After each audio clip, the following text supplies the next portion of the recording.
the immediate and unconditional release of all hostages, the effective delivery of humanitarian aid to Palestinians in Gaza, and irreversible progress to a two-state solution. It's high time for a cessation of hostilities in Lebanon, re-election towards full implementation of Security Council resolutions 1559 and 1701, paving the way for diplomatic efforts for sustainable peace. It's high time to stop the sickening cycle of escalation after escalation that is leading the people of the Middle East straight over the cliff. Each escalation has served as a pretext for the next. We must never lose sight of the tremendous toll this growing conflict is taking on civilians. And we cannot look away from systematic violations of international humanitarian law. This deadly cycle of tit-for-tat violence must stop. Time is running out, and I thank you. Je remercie le secrétaire général de son exposé et je donne maintenant la parole aux membres du Conseil qui souhaitent faire une déclaration.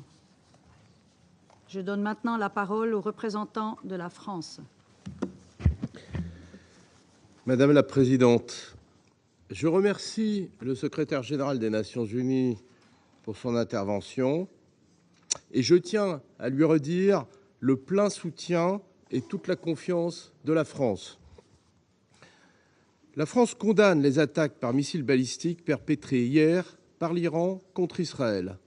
Attachée à la sécurité d'Israël, la France a mobilisé ses moyens militaires au Moyen-Orient pour parer la menace iranienne. Nous appelons l'Iran à s'abstenir de toute action susceptible de conduire à une déstabilisation supplémentaire et à un embrasement régional. Nous condamnons aussi l'attaque terroriste qui a visé des civils à Jaffa. La France rappelle la nécessité de mettre fin à l'escalade militaire dans la région qui ne fait qu'aggraver l'instabilité et accroître l'insécurité et dont les populations civiles sont les premières victimes. Au Liban, la situation est grave. Les opérations militaires s'intensifient. L'armée israélienne a mené des incursions terrestres sur le territoire libanais en violation de la souveraineté libanaise et le Hezbollah poursuit ses attaques contre Israël. Comme l'a rappelé le ministre de l'Europe et des Affaires étrangères, Jean-Noël Barrot, lors de sa visite à Beyrouth le 30 septembre, la France est opposée à toute opération terrestre israélienne au Liban et elle appelle à la cessation des attaques indiscriminées contre les civils. La France condamne les frappes aériennes israéliennes qui ont provoqué un nombre considérable de victimes civiles, ainsi que les attaques du Hezbollah contre Israël et sa population. Il faut un cessez-le-feu au plus vite au Liban. La France appelle les parties à se saisir sans délai de l'appel et des propositions du président de la République française et du président des États-Unis, avec le soutien de nos partenaires, en vue de parvenir à un cessez-le-feu ouvrant la voie à un règlement diplomatique du conflit. Il est impératif de restaurer la souveraineté et l'intégrité territoriale du Liban. Au sud Liban, le cadre est clair. Il faut mettre en œuvre intégralement la résolution 1701. Elle est reconnue tant par le Liban que par Israël comme le cadre pour parvenir à une stabilité durable le long de la ligne bleue et offrir des garanties de sécurité pour les deux pays. Les déplacés doivent pouvoir retourner chez eux en toute sécurité, en Israël comme au Liban. La France réaffirme son engagement au sein de la FINUL et elle salue le travail des casques bleus. Avec près de 700 soldats, la France y prend toute sa part. Il faut que toutes les parties au conflit garantissent la protection des casques bleus. C'est une obligation qui s'impose à elles. La France rappelle également la nécessité d'un cessez-le-feu immédiat et durable à Gaza, permettant un accès humanitaire complet à la population, la libération immédiate de tous les otages et la reprise des négociations en vue de mettre en œuvre de façon effective la solution à deux États. Madame la Présidente, les civils doivent toujours et partout être protégés. La France rappelle l'impératif de respect du droit international humanitaire. Il est temps que le Conseil de sécurité fasse preuve d'unité et puisse d'une seule voix demander de travailler à la désescalade dans la région. La France poursuit ses efforts en ce sens, en lien avec ses partenaires. Je vous remercie. Je remercie le représentant de la France et je donne maintenant la parole à la représentante du Royaume-Uni. Thank you, President. And let me start by thanking the Secretary-General for his briefing and reiterate our full and unequivocal support to him and to the UN as they seek to address this crisis. The events this week are gravely concerning. Yesterday, the Iranian regime launched over 200 ballistic missiles at Israel. We categorically condemn this act of aggression, which escalates an already dangerous situation. As my Prime Minister said yesterday, Israel has our full support in exercising its right to defend itself against Iranian aggression. President, we are deeply concerned about the prospect of further escalation in Lebanon and across the region. We have been clear. All our efforts now must be on stopping this cycle of violence. Iran and its allies across the region must exercise restraint and step away from the brink. We've been clear. My Foreign Secretary has consistently called for a ceasefire in Lebanon by Lebanese Hezbollah and Israel, and the implementation of a political plan in line with UNSCR 1701. We have been clear. In Gaza, we need an immediate ceasefire and the release of the hostages. My Foreign Secretary has urged both Israel and Hamas to agree the ceasefire deal on the table, to choose peace and bring this chaos to an end. Peace, not war, is the courageous option. It is also the best option to secure stability and security for Israelis, Palestinians, Lebanese, and the wider region. President, my Prime Minister has been working urgently to gather support for a political solution to this crisis. Only a ceasefire in Lebanon and Gaza would create the space to agree a political plan consistent with UNSCR 1701 that allows for the sustainable return of displaced Israeli and Lebanese civilians to their homes. Innocent civilians in Israel and in Lebanon have been displaced from their homes for too long already. The only way they will return is through a sustainable peace across the blue line. The conflict in Lebanon is causing devastating consequences for civilians, especially for women and children, and draws us closer to a wider regional conflict. President, we cannot let Lebanon become another Gaza. With mounting civilian casualties and hundreds of thousands of displaced people, all parties must do everything possible to protect civilians and fully respect international humanitarian law. A widening of the conflict is in no one's interest. The actions taken now will impact a generation. I call on all actors to step back from the brink and find a political resolution. I thank you. Je remercie la représentante du Royaume-Uni et je passe maintenant la parole à la représentante de Malte. Thank you, President. And at the outset, allow me to congratulate you on assuming the presidency of the Council and thank Slovenia for its leadership in steering our work in September. I also thank the Secretary-General for his remarks. I reiterate our continued and unwavering support to him and thank him for his continued leadership and moral compass whilst guiding this organization through such difficult times.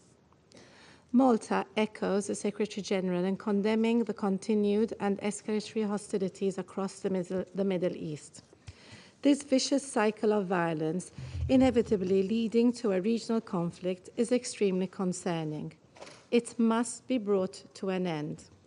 Repeated strikes across Lebanon and Israel, and Israeli operation across the Blue Line, continued rocket fire into Israel by Hezbollah, and the latest Iranian missile attacks on Israel, together with continued rhetoric and threats by relevant parties to continue escalating hostilities, are only paving the way towards a bleak and desolate future for the entire region.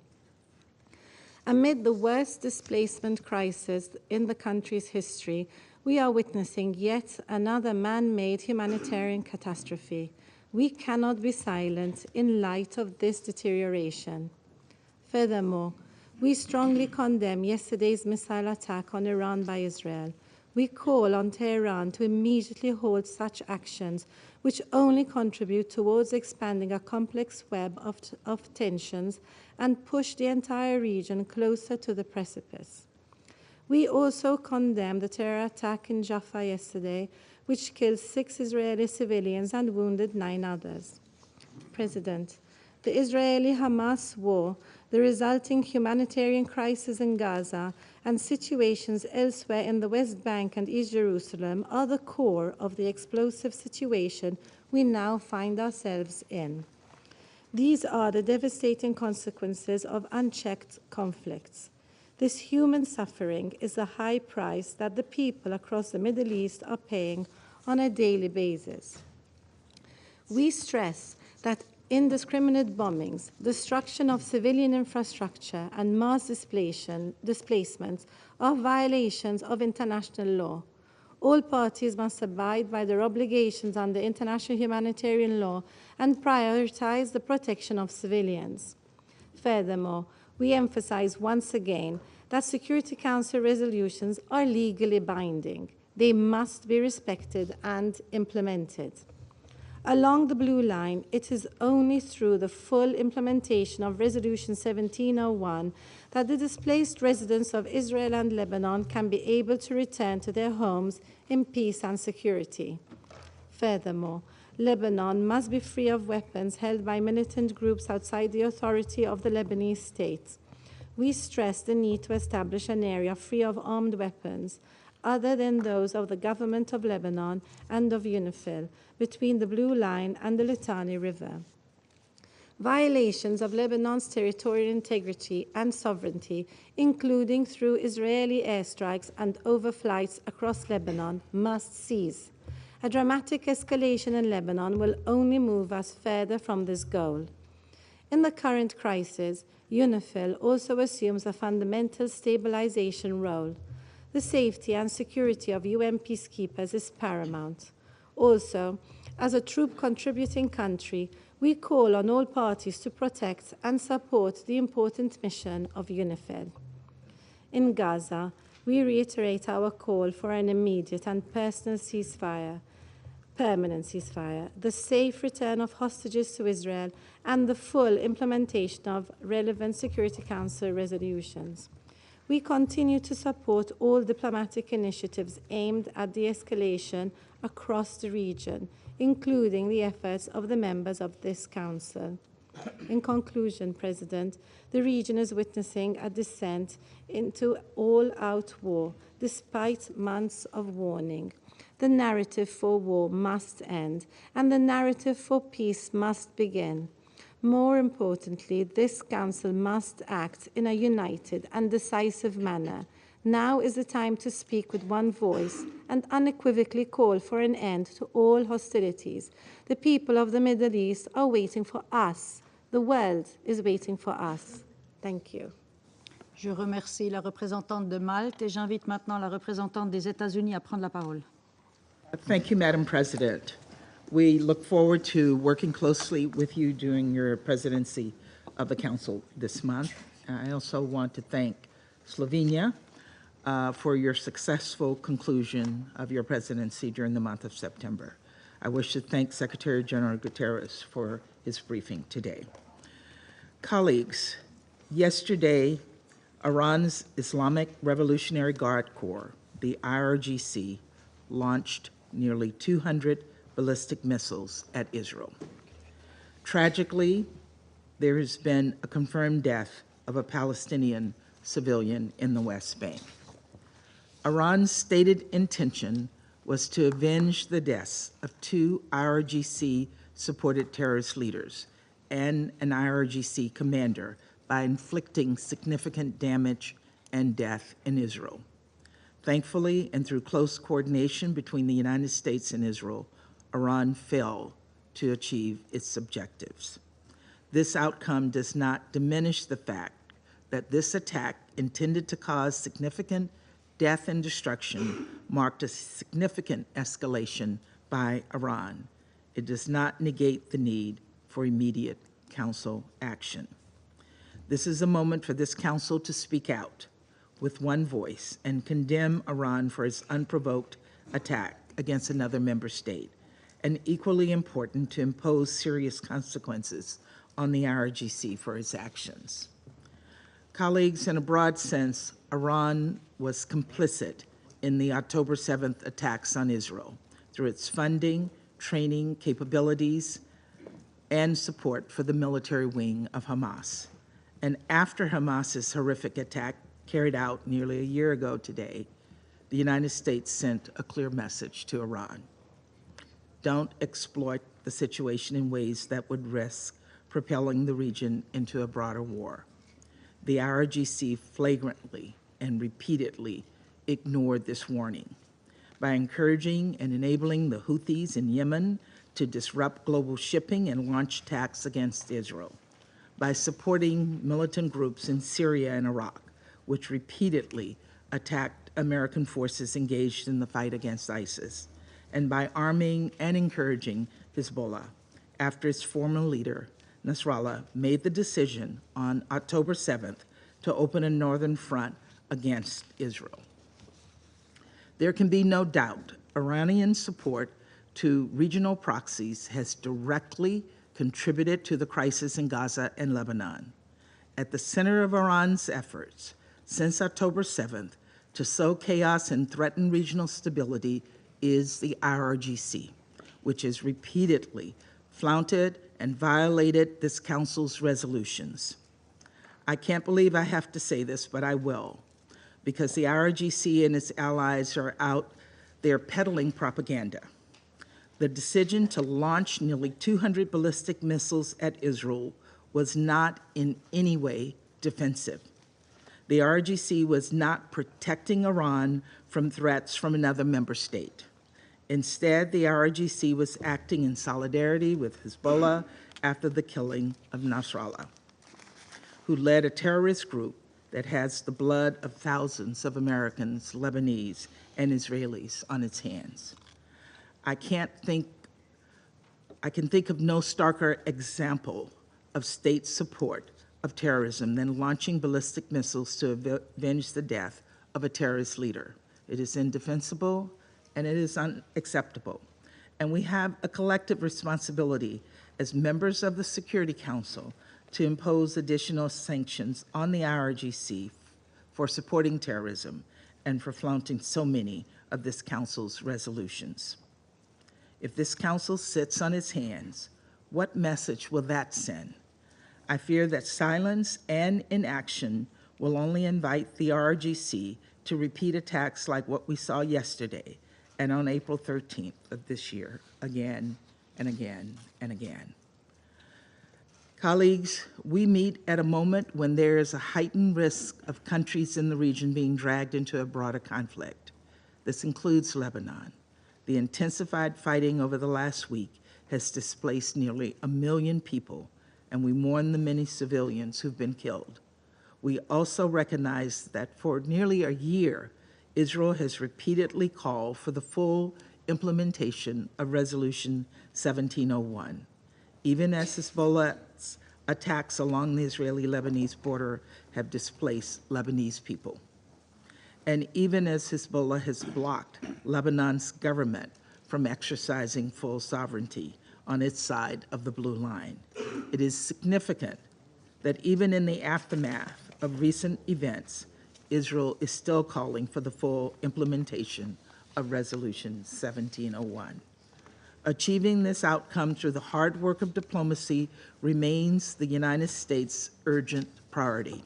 We strongly believe that a diplomatic solution along the blue line, consistent with Resolution 1701, offers the only path to durably de-escalate tensions and allow Israeli and Lebanese citizens to return to their homes with safety and security. As we pursue this diplomatic solution, we reiterate our call on all parties to protect civilians. We also underscore our support for UNIFIL and emphasize that all parties must ensure UNIFIL personnel remain secure. Colleagues, we are also committed to doing everything possible to end the war in Gaza, where Palestinian civilians have been caught in the crosshairs of war, where dire humanitarian crisis persists. That's why we're working to bring about a ceasefire deal with release of hostages, consistent with Resolution 2735. The events of the past week should send an unambiguous message to Hamas's leadership, which continues to cower in tunnels beneath Gaza. Hezbollah and Iran will not rescue you. The only path forward is a ceasefire agreement. We must double down on diplomatic solutions that would ensure the safety of people across the region. As we do, there should be no doubt. The United States will continue to support Israel's right to defend itself against Hezbollah, Hamas, the Houthis, and any other Iranian-supported terrorists. Of course, how Israel defends itself matters. We continue to make clear that measures must be taken to minimize civilian harm. Colleagues, as President Biden emphasized following yesterday's attack, the United States is fully supportive of Israel. Our actions have been defensive in nature. Let me be clear. The Iranian regime will be held responsible for its actions, and we strongly warn against Iran or its proxies taking actions against the United States or for their actions against Israel. Colleagues, this moment of great risk is a test of this Council. It is imperative that we unequivocally condemn Iran's attack and demand that it cease its support for terrorism in the region. People in Israel, in Gaza, and the West Bank, in Lebanon, and across the region deserve a durable peace, and it is far past time for this Council to hold Iran accountable for fanning the flames of war. Thank you, Madam President. Je remercie la représentante des États-Unis et je donne la parole maintenant au représentant de la République de Corée. Thank you, Madam President. I would like to thank Slovenia for their able leadership as President of the Council during the month of September. Let me also take this opportunity to congratulate you, Madam President, for assuming the presidency for October. I express my deep gratitude to the Secretary General for his briefing today and his tireless efforts for peace in the Middle East. This is a moment of reckoning for the Security Council. Resolution 1701 has been violated by all parties on the ground. A broader regional war with the potential to devastate not just Lebanon and the region, but far beyond, is dangerously knocking on our door. Our repeated calls for urgent restraint have been ignored. Both the regional stability and the credibility of this Council are now in jeopardy. Let there be no misunderstanding.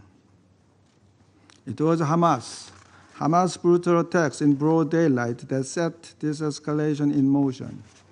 However, neither October 7th nor the ensuing response give any actor the right to violate the international norms and institutions that the United Nations and the global community have built over decades, including international humanitarian law, Security Council resolutions, and the sovereignty and territorial integrity stipulated under the UN Charter. The Security Council which bears the primary responsibility for maintaining international peace and security, must unite and act. This is not like any other situation. This conflict has the potential to broaden and deepen, involving many countries without clear limitations in geography, and with far-reaching implications on international politics, economics, and even humanity as a whole. This demands more than passive condemnation. The Security Council must do something significant now to prevent the situation from plunging deeper into the abyss. The very raison d'etre of the Security Council is at stake here. Indeed, now is the time for the Security Council to draw a firm line in the sand. No actor should be given a green light of impunity or a blank check to operate far beyond the rule of law. We cannot afford to be paralyzed by frustration or helplessness. Colleagues, let me conclude by fully echoing the statement made by the Secretary General yesterday. And I quote, "I condemn the broadening of the Middle East conflict with escalation after escalation. This must stop.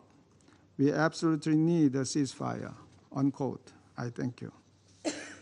Je remercie le représentant de la République de Corée et j'invite la représentante de Slovénie à prendre la parole. Thank you, Madam President. First, allow me, on behalf of Ambassador Boger and our entire team, to thank you sincerely and other members for your kind words, and also to wish to congratulate you and your team for assuming the presidency of the Council for October. Wish you all the best. We thank the Secretary General for his briefing. Madam President, in the last 2 weeks, we have met several times to discuss the situation in the Middle East. It has become increasingly clear that the current escalation is gaining its own, even more dangerous momentum.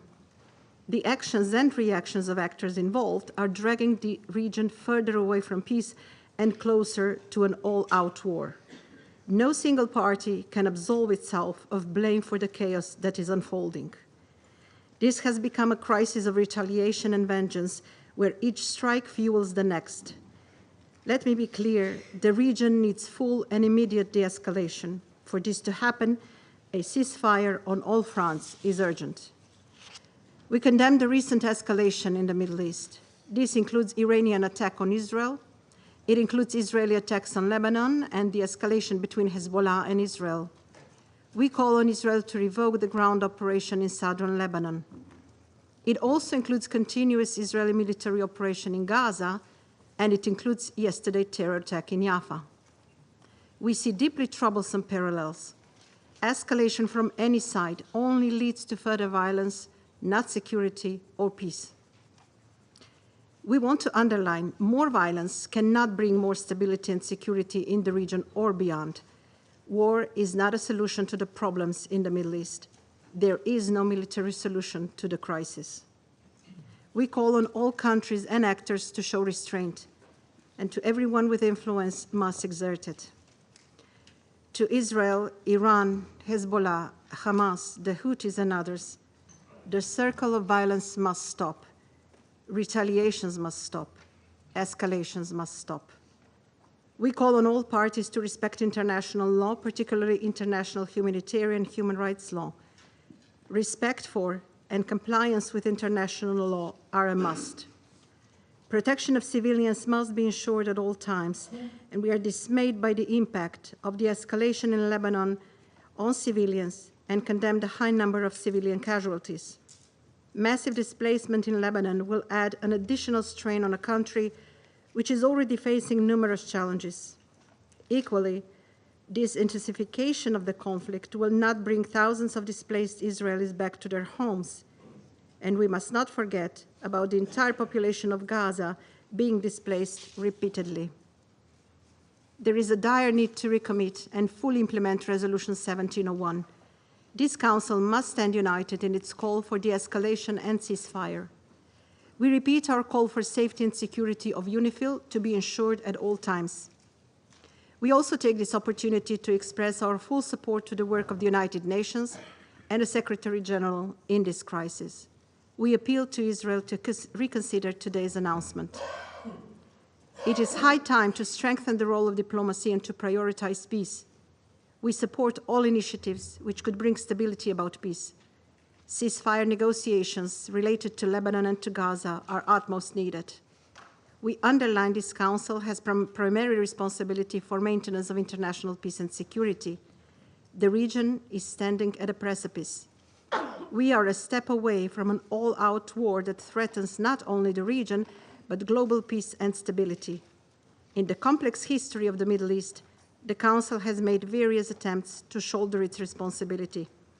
It is now on us, these 15 countries sitting by this table, to unite and call out for an all-out ceasefire.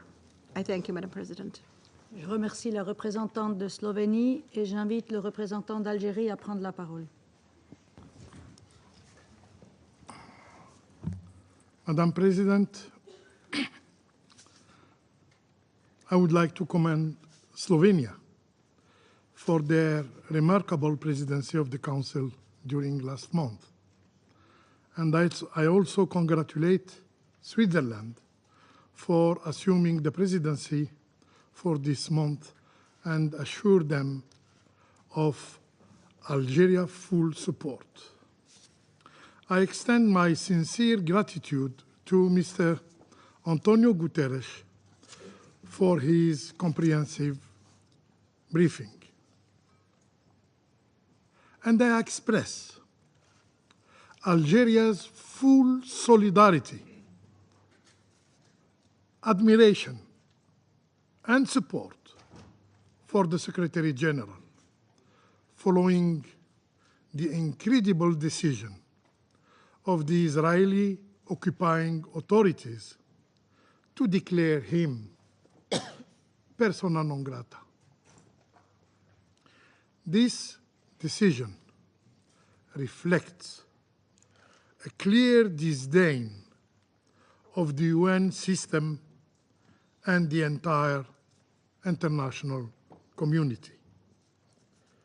For the Israeli authorities, no narrative, no truth exists except their own.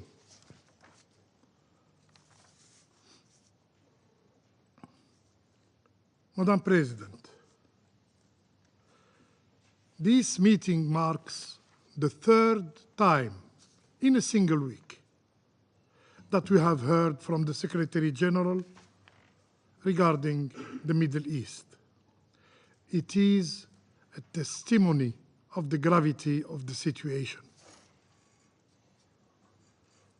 We stand perilously close to a regional conflagration, with tensions escalating daily. The situation has further deteriorated due to the Israeli aggression against Lebanon, beginning with the targeting of civilian electronic devices and progressing to indiscriminate bombardment and ground invasion that shows a blatant disregard for human life, a flagrant violation of international humanitarian law. Following the attacks detonating civilian electronic devices, the Security Council convened at Algeria's request. We endeavored to have the Council send a clear, a simple message, a call for immediate de-escalation, a call for immediate de-escalation. Regrettably, the Council failed in this attempt. Madam President, the Security Council's inability to act has exacted a devastating bill, a devastating toll. Between September 17 and 25th, the Israeli militaries claimed more than 1,000 lives in Lebanon.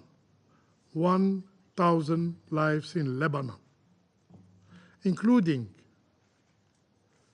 87 children and 156 women, while displacing 1 million of Lebanese in the country's largest exodus. Our inaction has effectively granted Israel under the right of self-defense principle. Our inaction has effectively granted Israel carte blanche to continue its rampage in Gaza, in West Bank, carte blanche to escalate against Lebanon and pursue the bloody agenda of death and destruction.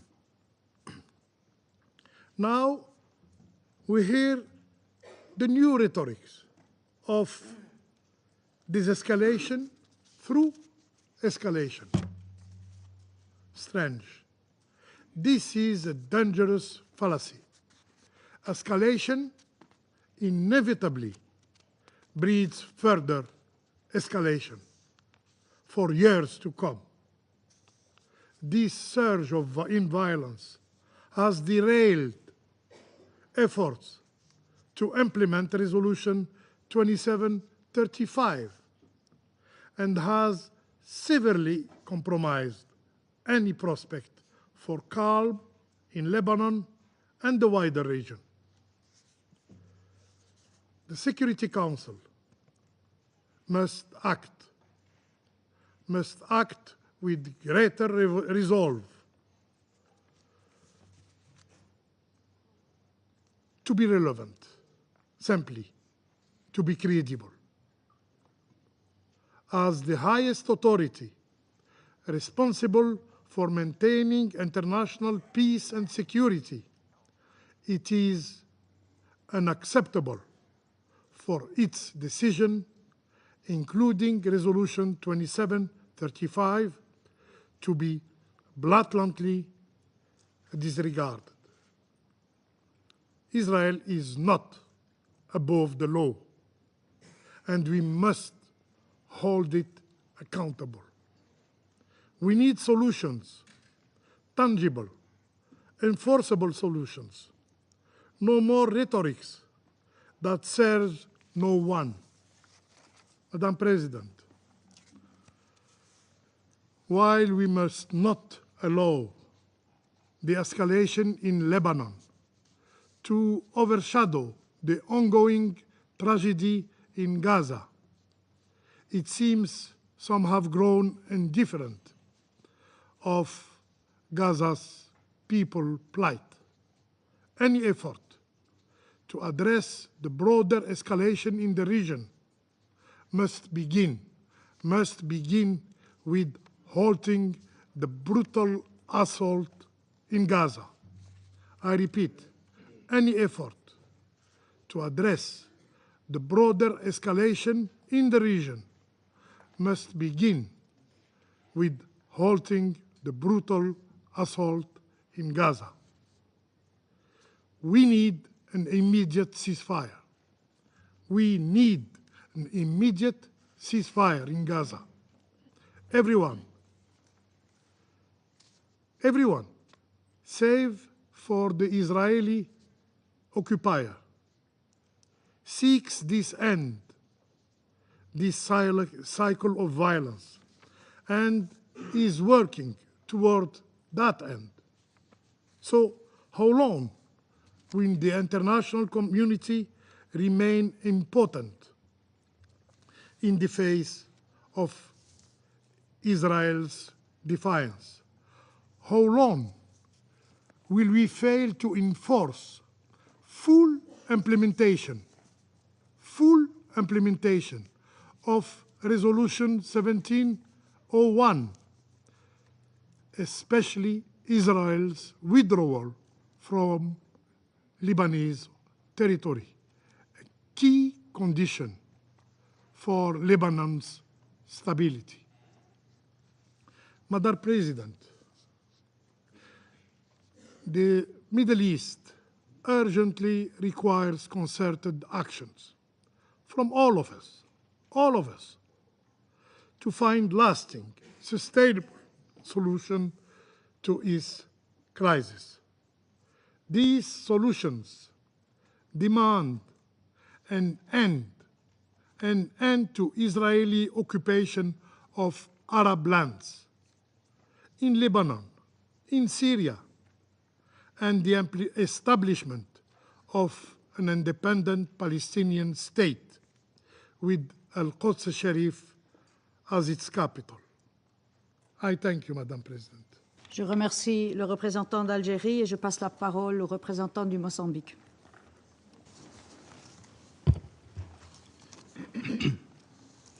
Madam President, allow me first to congratulate Switzerland on assuming the presidency of the Security Council in this very challenging month of October.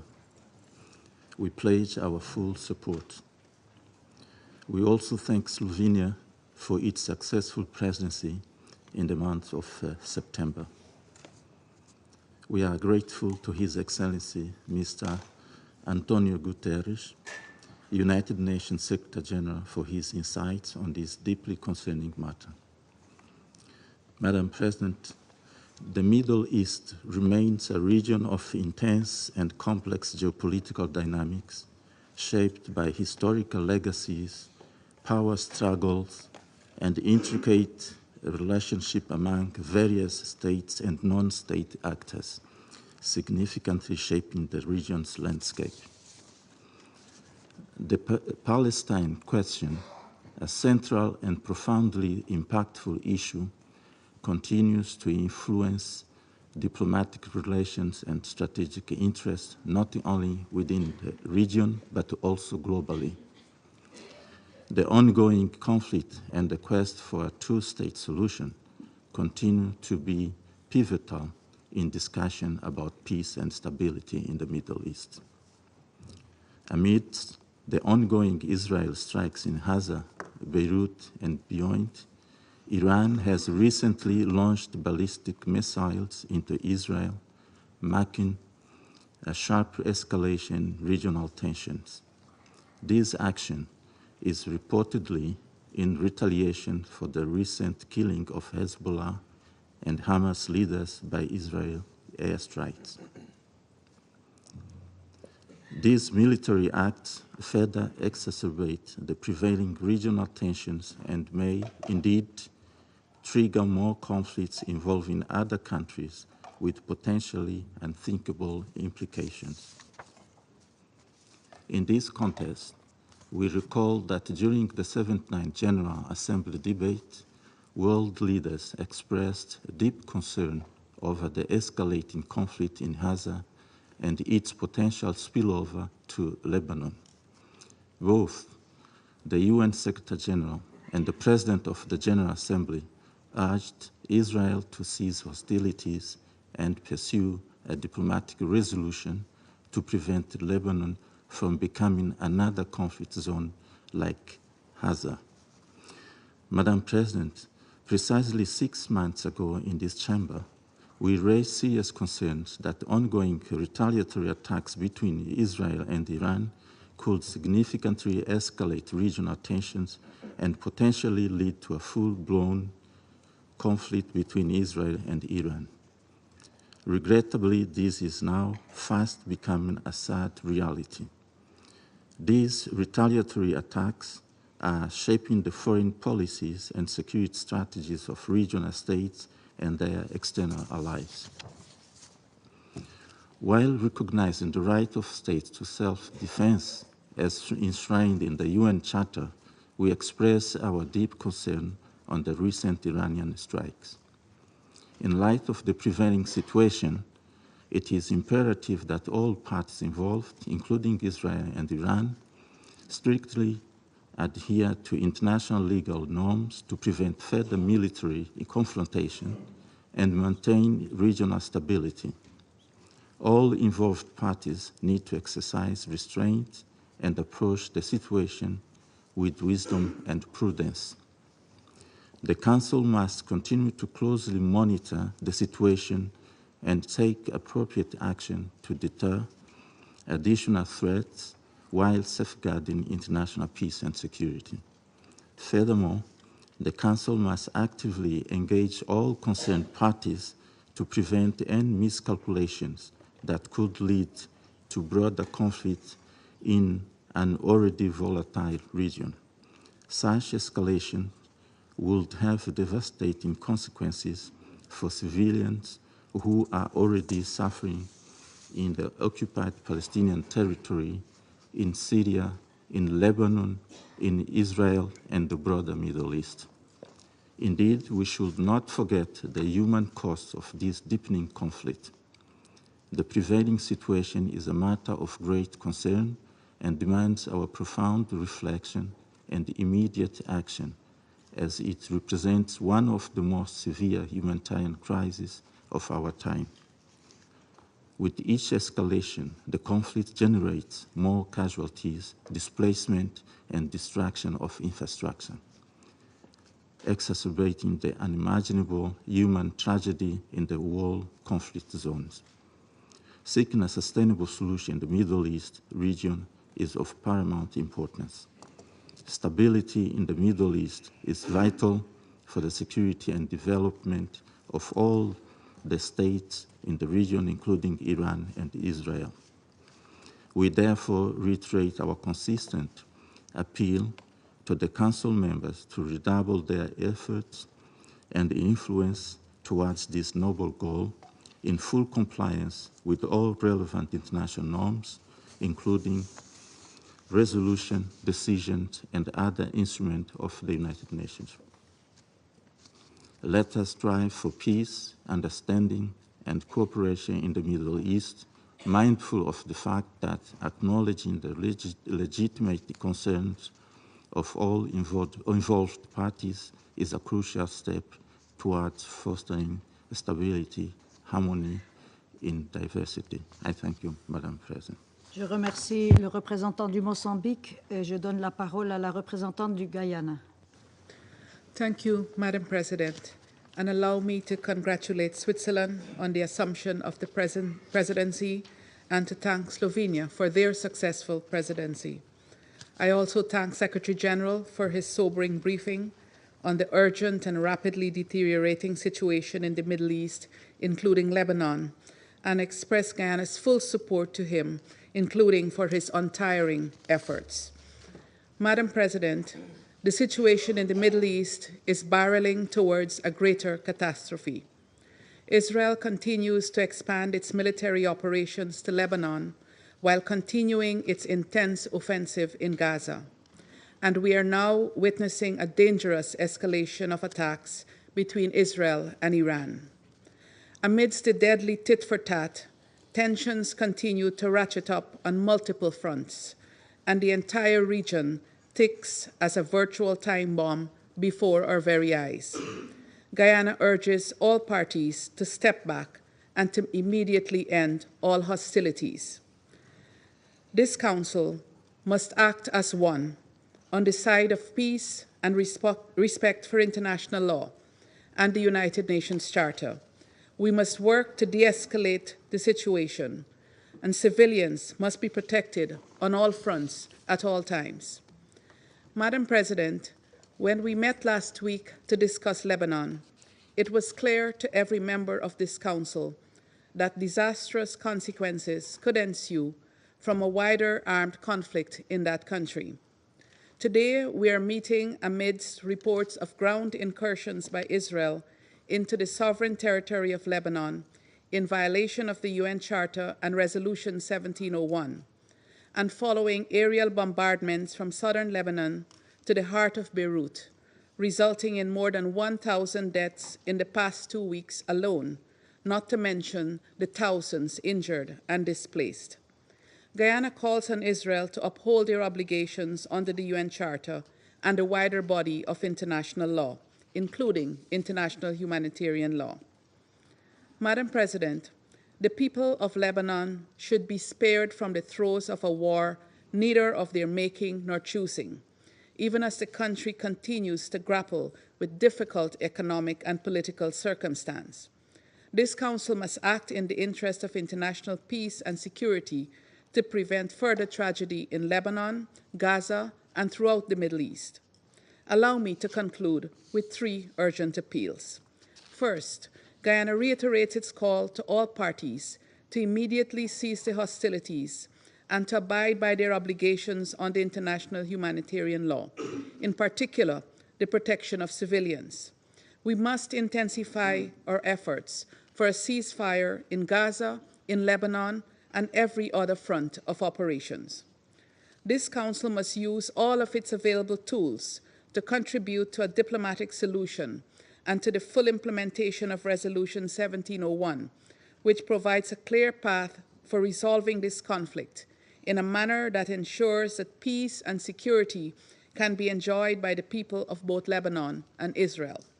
Second, we appeal to all parties to guarantee the safety and security of all UN and humanitarian personnel, including those attached to UNIFIL.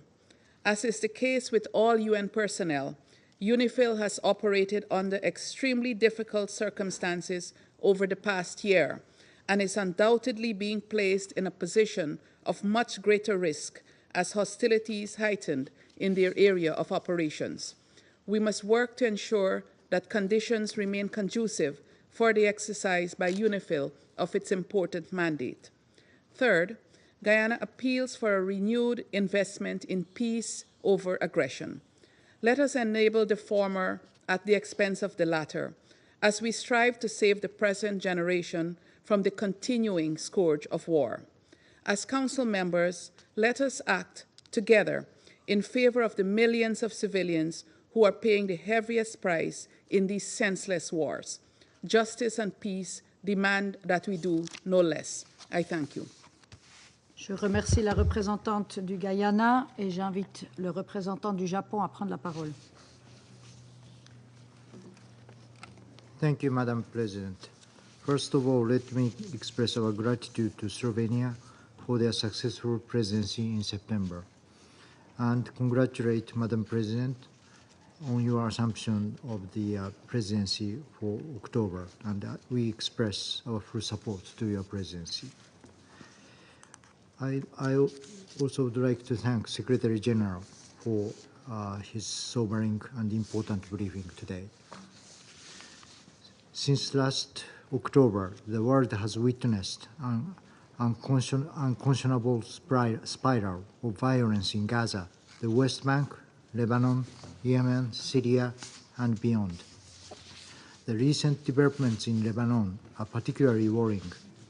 We are seriously concerned about the ground operation conducted by Israel Defense Forces in Lebanon. We cannot tolerate any further escalation.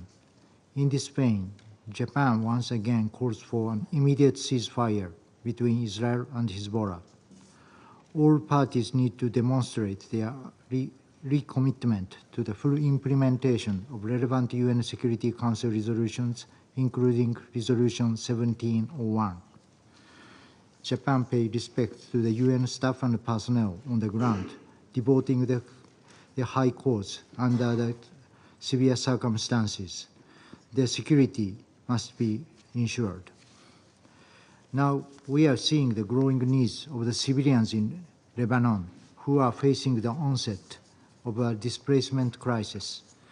Thus, Japan reiterates its call on all parties to immediately take all measures to prevent any further civilian casualties and adhere to international law, including international humanitarian law, to prioritize the protection of civilians and ensure humanitarian access. Madam President, the escalation in Lebanon will drag the Middle East into a wider conflict, as was seen yesterday. Japan is deeply concerned about the attacks conducted by Iran using ballistic missiles against Israel. These attacks further deteriorate the current situation in the Middle East. We strongly condemn such an escalation.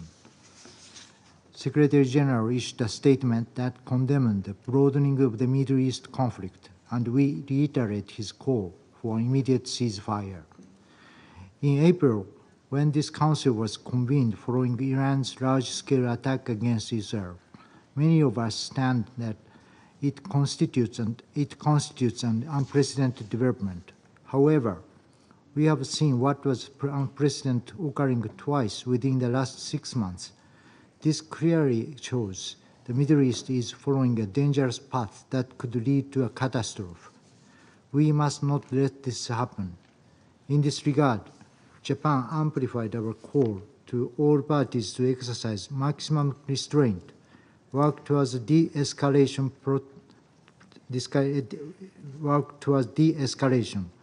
protect civilians, and work through dialogue and diplomacy towards peace. Neither the region nor the world can afford any more conflicts. Thank you, Madam President. Je remercie le représentant du Japon et j'invite le représentant de la Fédération de Russie à prendre la parole.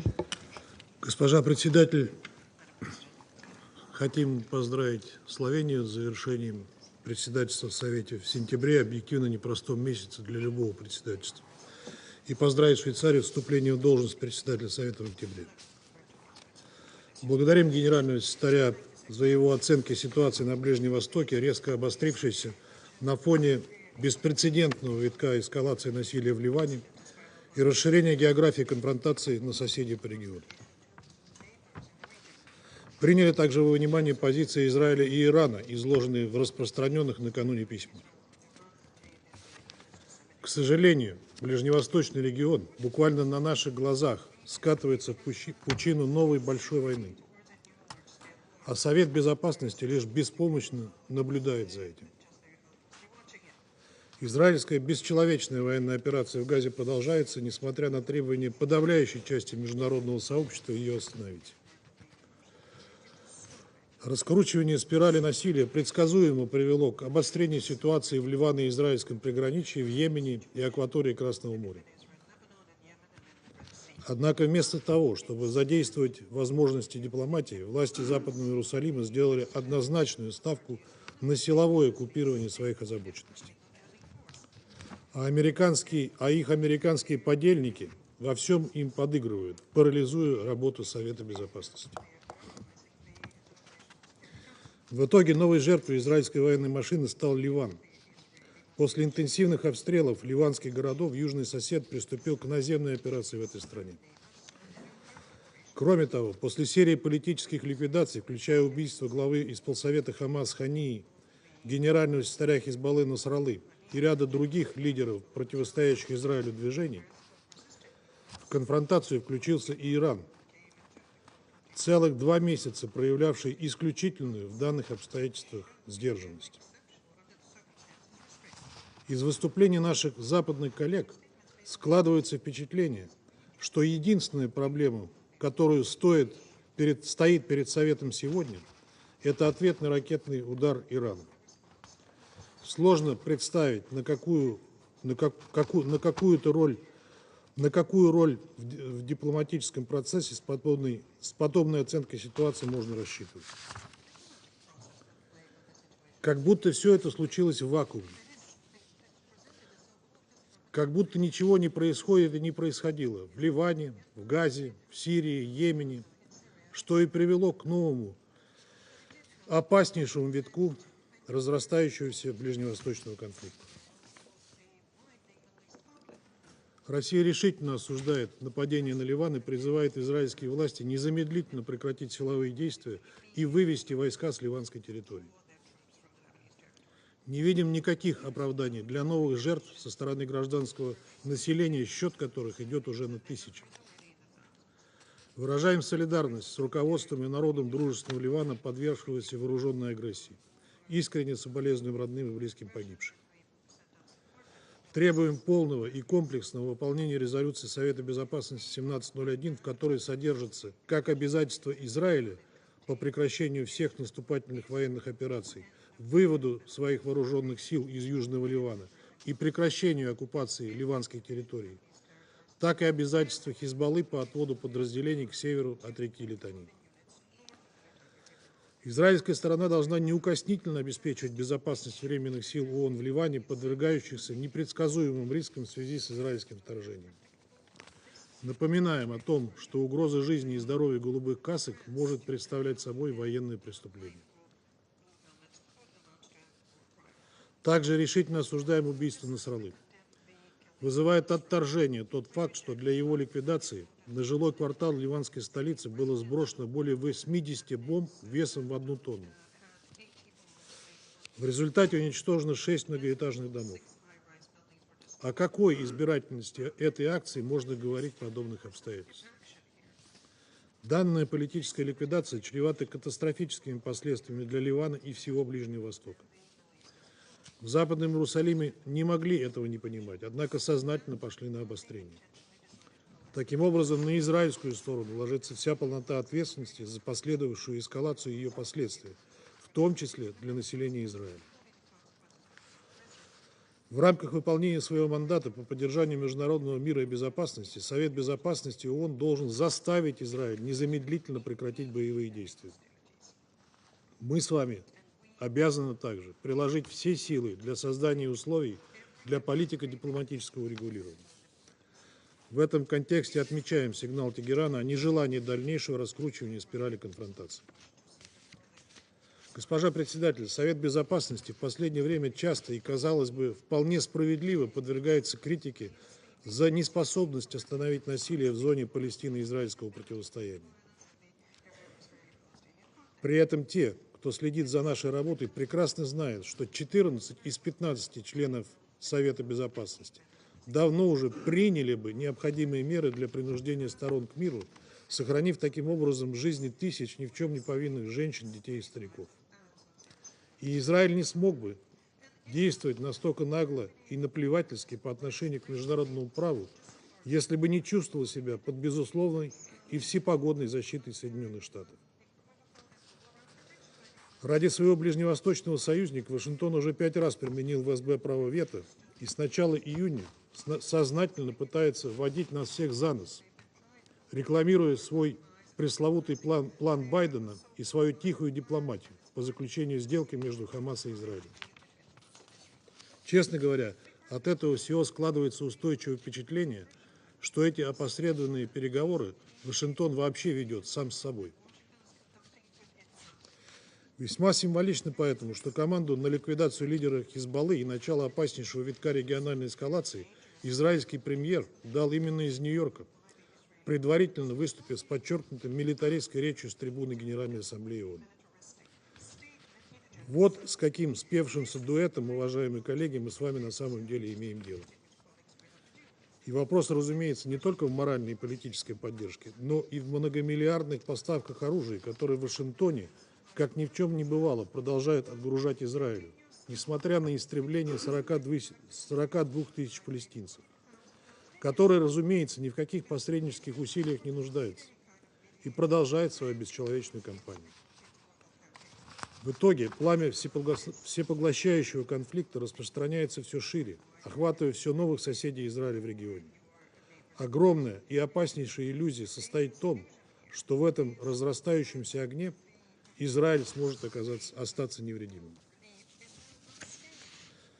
Это пламя уже поглощает жизни остающихся израильских заложников, а в Западном Иерусалиме делают вид, что это все часть их плана, пренебрегая при этом общественным мнением в самом Израиле.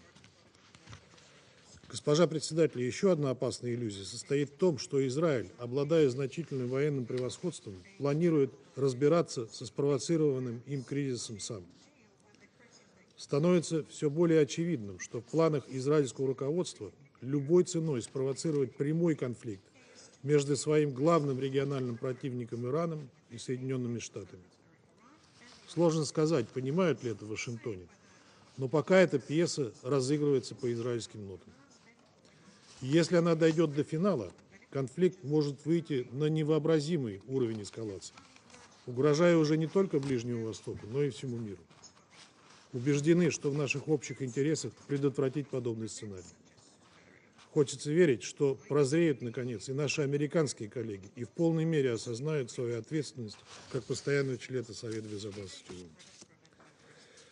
Госпожа председатель, единственным выходом из складывающейся на Ближнем Востоке ситуации видим задействование всего имеющегося у нашего Совета обширного инструментария, позволяющего эффективно добиваться прекращения конфликтов и выполнения имеющихся резолюций Совета Безопасности.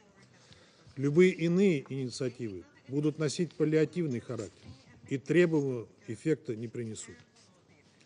Не видим альтернативы тому, чтобы заставить стороны конфликта безотлагательно установить режим прекращения огня в Газе, сопровождаемый обменом заложниками и заключенными и организацией полного беспрепятственного гумдоступа в анклав. Это заложит фундамент под перезапуск процесса мирного урегулирования палестинского вопроса на международно признанной базе, в основе которого лежит принцип двух государств, в поддержку которого мы все неизменно выступаем. Второй вектор приложения наших усилий также очевиден. Немедленное прекращение огня на юге Ливана и в целом отказ всех прямых или косвенных участников конфликта от силовых шагов, провокаций и разжигающей ненависть территорий. Госпожа председатель, сегодняшняя новость об объявлении генерального секретаря ООН персоной нон-грата в Израиле – это неслыханное и в высшей степени хамское решение. Это пощечина не только ООН, но и всем нам. Призываем членов Совета и членов ООН отреагировать на этот возмутительный шаг. Еще раз повторяем, необходимый для решения этих задач инструментарий у Совета имеется. Вопрос лишь в наличии политической воли. А она у нас есть. А у вас? Призываем всех как можно скорее дать ответ на этот вопрос. Благодарю вас. Je remercie le représentant de la Fédération de Russie et je passe la parole au représentant de la Sierra Leone. Madam President, the Security Council has been convened in the most difficult of circumstances concerning the Middle East. Allow me, however, to congratulate you and Switzerland on assuming the presidency of the Council and assure you of Sierra Leone's fullest support and cooperation. Similarly, we congratulate and commend Slovenia on their efficient and excellent stewardship of the Council in the critical month of September. I also thank His Excellency Antonio Guterres, Secretary General of the United Nations, for his important briefing on a tragically escalating situation. Mr. Secretary General, be assured of Sierra Leone's fullest support, always. Madam President, colleagues, Sierra Leone is gravely concerned about the dangerous cycle of escalation in the Middle East, characterized by spiraling tit-for-tat, ping-pong retaliatory attacks, not in conformity with the United Nations Charter, including the application of its Article 51, that can only lead to a mutually assured destruction if there is no immediate de-escalation.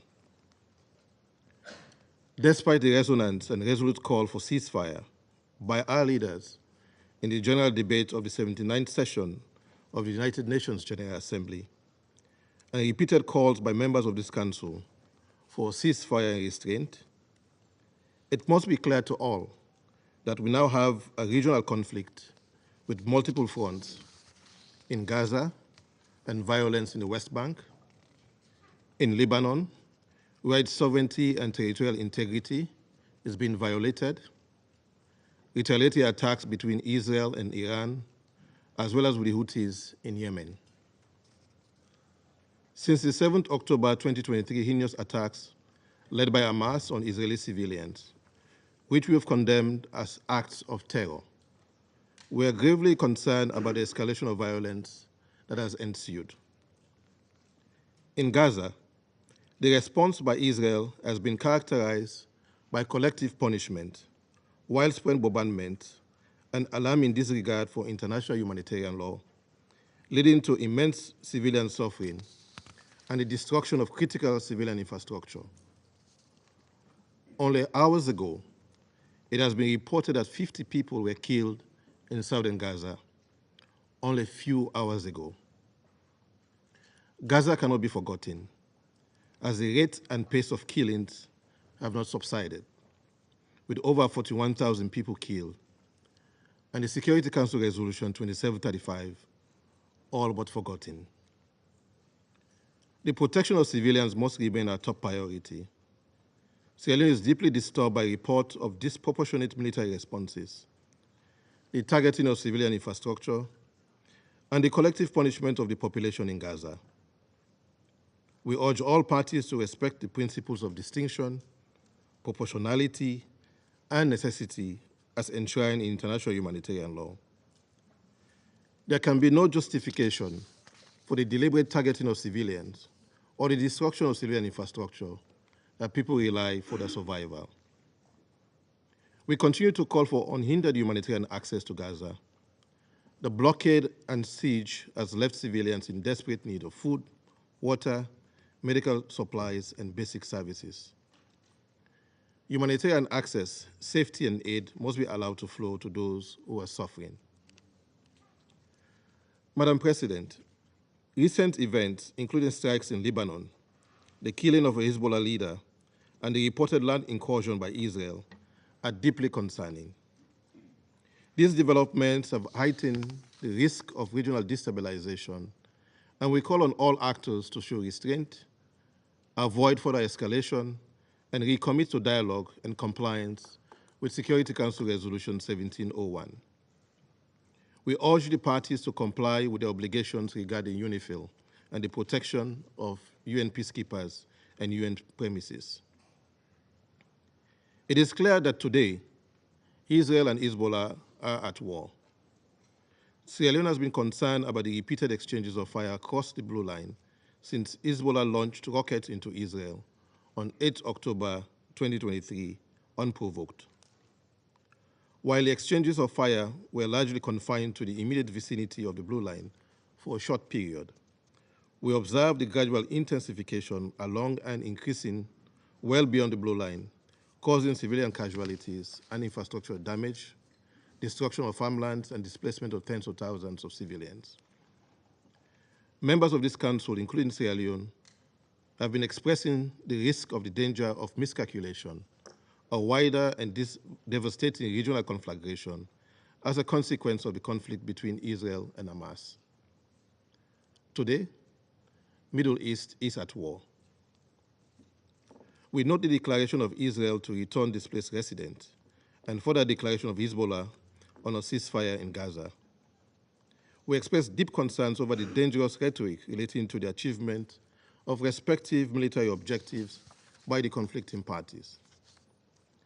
In this regard, Sierra Leone reiterates that military action is not the best course of action to achieve the stated objectives of the parties. Sierra Leone therefore calls on the parties to use diplomatic channels, including United Nations good offices, to avoid further escalation and risking a war that will include actors outside of the region. This Council must now stand united in calling for full implementation of all relevant Security Council resolutions, including Resolution 1701 and 1559. All sides must agree to a ceasefire as a precursor to the resettlement of displaced residents in the south of Lebanon and in the north of Israel peacefully. Madam President, a letter dated 1st October 2024 from the Permanent Representative of Iran to the United Nations addressed to the President of the Security Council confirms what we all witness as reported by global news media, to the effect that, and I quote, the armed forces of the Islamic Republic of Iran carried out a series of missile attacks against the military and security target of, end of quote, the State of Israel. The leadership of Israel has vowed to further retaliate. Sierra Leone condemns all attacks that violate international law and the UN Charter, including, as aforesaid, the blatant misapplication of Article 51. We join the UN Secretary General in condemning, and I quote, the broadening of the Middle East conflict with escalation after escalation. This must stop. We absolutely need a ceasefire. End of quote. The path to peace cannot be paved with violence. A sustainable solution can only be achieved through genuine dialogue and diplomacy, addressing the legitimate rights and concerns of the conflicting parties, most particularly the aspirations of both the Palestinian and Israeli people. This includes the right of the Palestinian people to self-determination and the right of Israel to security within its recognized borders. In conclusion, Madam President, Sierra Leone continues to call for the parties to consider the global implications of their actions and to recommit to a cessation of hostilities. We urge the Security Council, our council, to act decisively to halt the violence, enforce a ceasefire, the release of hostages and prisoners, facilitation of access to humanitarian aid, ensure accountability, and work towards a just and lasting solution that respects the rights of all peoples.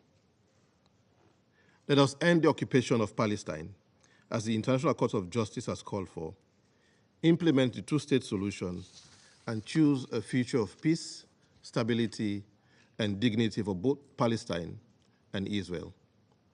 Sierra Leone stands firm in its commitment to peace, justice, and international law. I thank you. Je remercie le représentant de la Sierra Leone et j'invite le représentant de la Chine à prendre la parole. 主席，我祝贺瑞士担任本月安理会轮值主席，感谢斯洛文尼亚作为上月主席所做的工作。我感谢法国要求召开这次紧急会议，我也感谢古特雷斯秘书长所做的通报。在此，我愿重申，中国坚定支持秘书长的工作，反对以色列对秘书长的无端指责。主席，在过去2周，中东局势，特别是黎巴嫩局势急转直下。在黎巴嫩境内数千台通讯设备被远程操控同时引爆后，以色列对黎巴嫩南部和东部实施多轮大规模空袭。昨天，以色列又对黎巴嫩发动地面攻势，实施军事入侵。以色列还对叙利亚发动了密集的空袭。伊朗也对以色列的军事和安全目标实施了导弹袭击，并致函安理会，说明了他们的立场。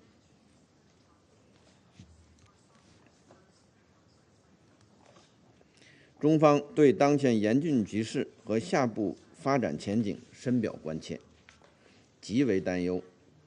我们呼吁切实尊重各国主权、安全和领土完整，重申反对一切违反国际关系基本准则的行为，谴责一切针对平民的暴力袭击。我们赞同联合国方面的立场，即任何以色列越境进入黎巴嫩的行为都侵犯黎巴嫩的主权和领土完整，都违反安理会第1701号决议的规定。去年10月以来，暴力冲突循环往复，在中东地区一再上演。以色列罔顾国际社会的要求立即停火的呼声，执意推进军事行动，导致冲突延宕和扩大。当前，一场全面战争一触即发，在此关键时刻，任何煽动性言论和挑衅性行动都极端危险，极易引发误判，带来连锁反应，使局势轮番升级，甚至完全失控。我们敦促所有各方，特别是以色列，厉行克制，避免采取任何可能导致局势进一步升级的行动。主席，冲突已经造成前所未有的人道灾难。我们看到，加沙已经是人间炼狱，在黎巴嫩也有大量民用设施被毁坏，数千人伤亡，超过100万人背井离乡，包括大批巴勒斯坦难民。我们呼吁冲突各方遵守国际人道法红线，切实保护平民安全。我们支持联合国人道系统采取紧急行动，为缓解巴勒斯坦和黎巴嫩的人道局势做出努力。中方重申尊重联黎部队中立性，切实保障联合国维和人员安全的重要性。联合国资产和人员不应成为武装攻击的目标。主席，安理会肩负着维护国际和平与安全的重要职责。当前形势下，安理会有必要紧急采取行动，团结一致提出明确无误的要求，必须在加沙立即实现停火，必须停止暴力循环，必须全力防止战争蔓延，必须推动有关各方回到政治和外交解决的轨道。形势已经岌岌可危，任何消极拖延都是不负责任的。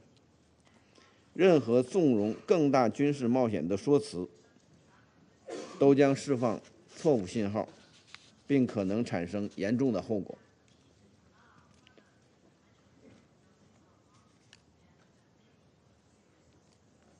我们希望有影响的大国拿出真诚、负责任的态度，切实发挥建设性作用，避免局势进一步动荡。谢谢主席。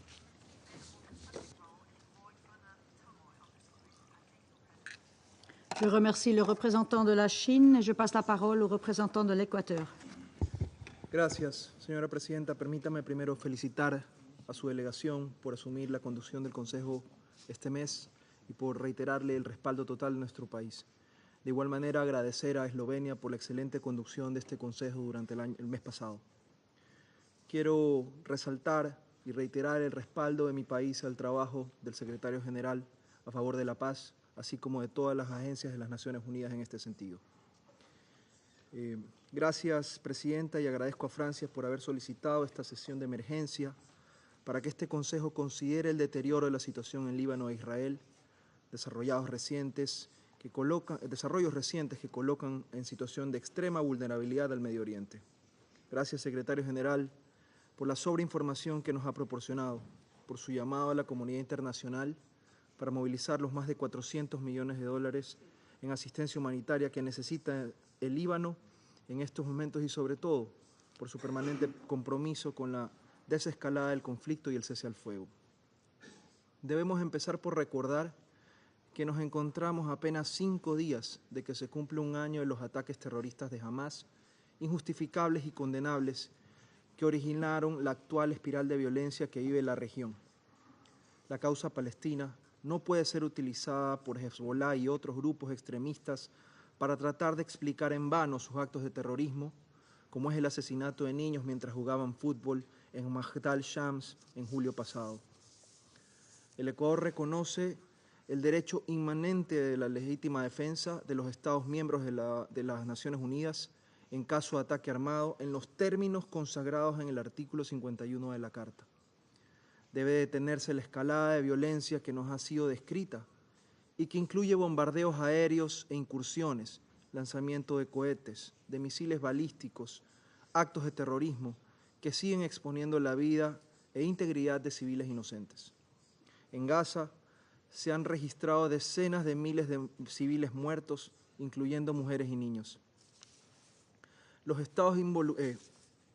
El derecho internacional humanitario debe ser respetado. Los trabajadores humanitarios deben contar con todas las facilidades para cumplir su labor. Su vida debe ser respetada. Los estados involucrados, los organismos regionales y la comunidad internacional en su conjunto deben desplegar todas las estrategias diplomáticas y políticas para lograr el cese de las hostilidades. Esta responsabilidad recae con mayor fuerza en aquellos que tienen mayor grado de influencia sobre las partes en conflicto. Este es el momento de tomar decisiones concretas, orientadas a alcanzar acuerdos conducentes a una paz duradera y sostenible. Las resoluciones 1701 1559, 2722 y 2735 del Consejo de Seguridad deben ser acatadas sin demora, pues su incumplimiento constituye una transgresión al derecho internacional. Debemos evitar otro desastre humanitario, dejando sin pretexto a quienes desean más violencia.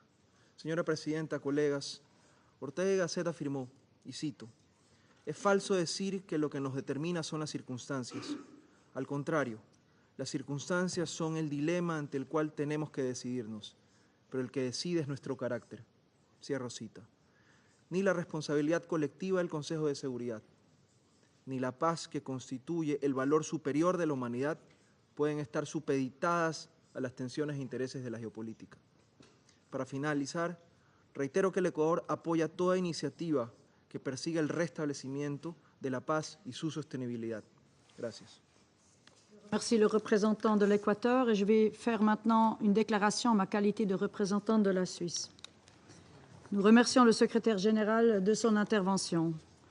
La Suisse est préoccupée au plus haut point face au dernier développement au Moyen-Orient.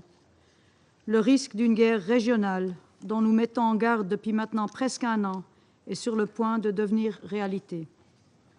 En vue des innombrables vies civiles en danger, il est impératif que tous les acteurs dans la région cessent immédiatement leurs hostilités pour permettre une désescalade et que ce Conseil assume pleinement son rôle. L'intensification des hostilités entre Israël et le Hezbollah, y compris les informations faisant état d'incursions terrestres israéliennes, tout comme les tirs d'environ 200 000 missiles balistiques par l'Iran sur le territoire israélien, sont inacceptables. Il en va de même pour les offensives menées par les Houthis et d'autres groupes armés dans la région. Toutes ces attaques doivent immédiatement cesser. La Suisse condamne la spirale de violence de ces dernières semaines. Elle met en danger la vie des civils dans toute la région. Les victimes civiles se comptent en dizaines de milliers, dont d'innombrables enfants. Plusieurs millions sont déplacés de force en raison des hostilités. La population civile paye ainsi le prix lourd de cette escalade militaire au Liban, dans tout le territoire palestinien occupé et en Israël. Le dialogue est le seul moyen pour éviter une guerre régionale. La Suisse soutient tous les efforts en vue de solutions diplomatiques pouvant mener à un arrêt immédiat des violences dans toute la région. Toutes les parties et ceux qui ont une influence sur elles doivent maintenant faire preuve d'un maximum de retenue. La Suisse appelle toutes les parties à agir dans les limites imposées par le droit international, y compris la Charte des Nations unies.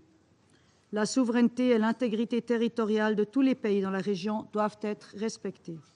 De plus, la volonté de ce Conseil est claire. Toutes ces résolutions doivent être mises en œuvre. Cela concerne les résolutions exigeant un cessez-le-feu à Gaza et demandant la libération immédiate et inconditionnelle des otages. Cela vaut également pour celles sur la sécurité maritime en mer Rouge.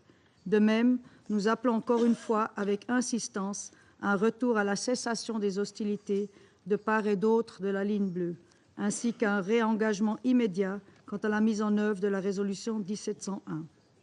Cette résolution est reconnue par tous. Elle dresse un chemin pour résoudre les causes sous-jacentes du conflit et permettre aux populations au Liban et en Israël de vivre en paix et sécurité. Le droit international humanitaire doit impérativement être respecté par toutes les parties, en toutes circonstances, et indépendamment de la question de la licéité du recours à la force. Cela comprend le strict respect des principes relatifs à la conduite des hostilités, tels que la distinction entre civils et combattants, la proportionnalité et la précaution dans l'attaque. La Suisse condamne toutes les violations du droit international ayant eu lieu ces derniers jours, y compris les attaques balistiques d'hier de l'Iran sur Israël. La Suisse condamne également toutes les violations du droit international humanitaire et de toute violence contre les civils, comme les actes de terreur à Jaffa hier ou les attaques croissantes des colons en Cisjordanie. Monsieur le secrétaire général, la Suisse renouvelle son soutien à l'engagement et les bons offices de l'ONU dans la région. Cela concerne en particulier la FINUL et UNSCOL.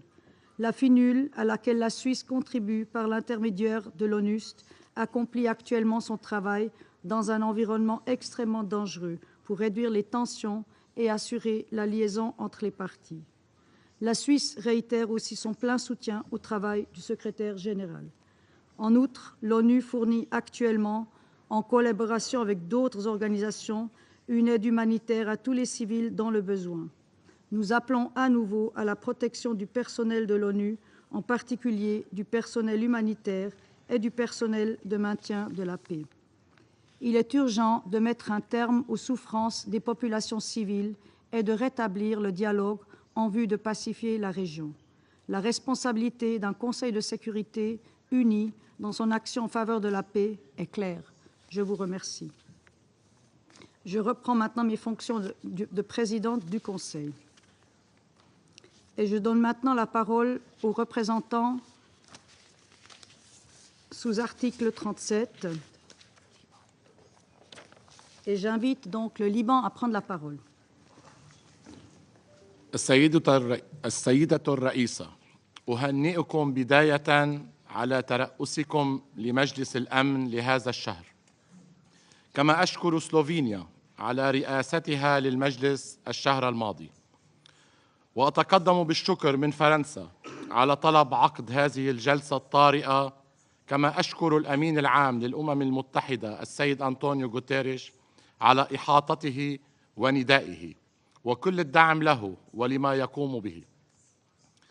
السيدة الرئيسة، نجتمع اليوم في مجلسكم الكريم ومنطقة الشرق الأوسط مشتعلة من كل حدب وصوب، فلا لبنان بخير ولا غزة بخير، والحشود الإسرائيلية العسكرية وأرتال الدبابات والمصفحات على طول الحدود الجنوبية للبنان، والحكومة الإسرائيلية والكابينت المنبثقة عنها أقرت الاجتياح البري للبنان الذي بدأت طلائعه ليل أمس، ويأتي ذلك بعد 11 شهراً من العدوان البربري الهمجي الذي لم يوفر لا مدنيين ولا أعيان مدنية ولا عاملي إغاثة ولا صحفيين ولا أطفال ولا نساء ولا مسنين.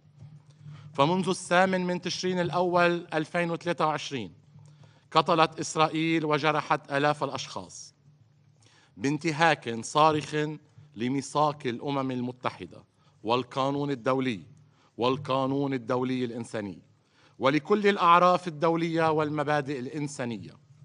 لذلك كل ما تقوله إسرائيل عن عمليات عسكرية جراحية ومحدودة هو غير صحيح، فالأضرار هائلة في صفوف المدنيين وفي البنى التحتية المدنية. وما حصل في قرية عين الدلب خير دليل على ذلك، فقد استهدفت غارة إسرائيلية بتاريخ 29 أيلول مبنى سكنيا متسببة بمجزرة أدت إلى سقوط 71 ضحية، بينهم عشرات النساء والأطفال دفنوا في مقبرة جماعية. وتعيد هذه المأساة ذكرى المجازر الإسرائيلية السابقة خلال اجتياحاتها واعتداءاتها على لبنان، وخاصة مجزرتي قانا في العام 96 و2000، مؤكدة مرة بعد مرة تجاهلها للمطلق للقانون الدولي، بالرغم من مناشدة أعضاء المجلس عامة وسويسرا خاصة مرارا وتكرارا لها بالامتثال لموجباتها المنصوص عليها في القانون الدولي الإنساني. السيدة الرئيسة، لم يعد للكلام من معنى ولا للشكاوى من فائدة، فكم من مرة جئناكم إلى هذا المجلس وحذرنا من الوضع الكارثي على طول الحدود الجنوبية، وكم من مرة دقينا ناقوس الخطر محذرين من تمدد الحرب لتصبح إقليمية تشمل العديد من الجبهات.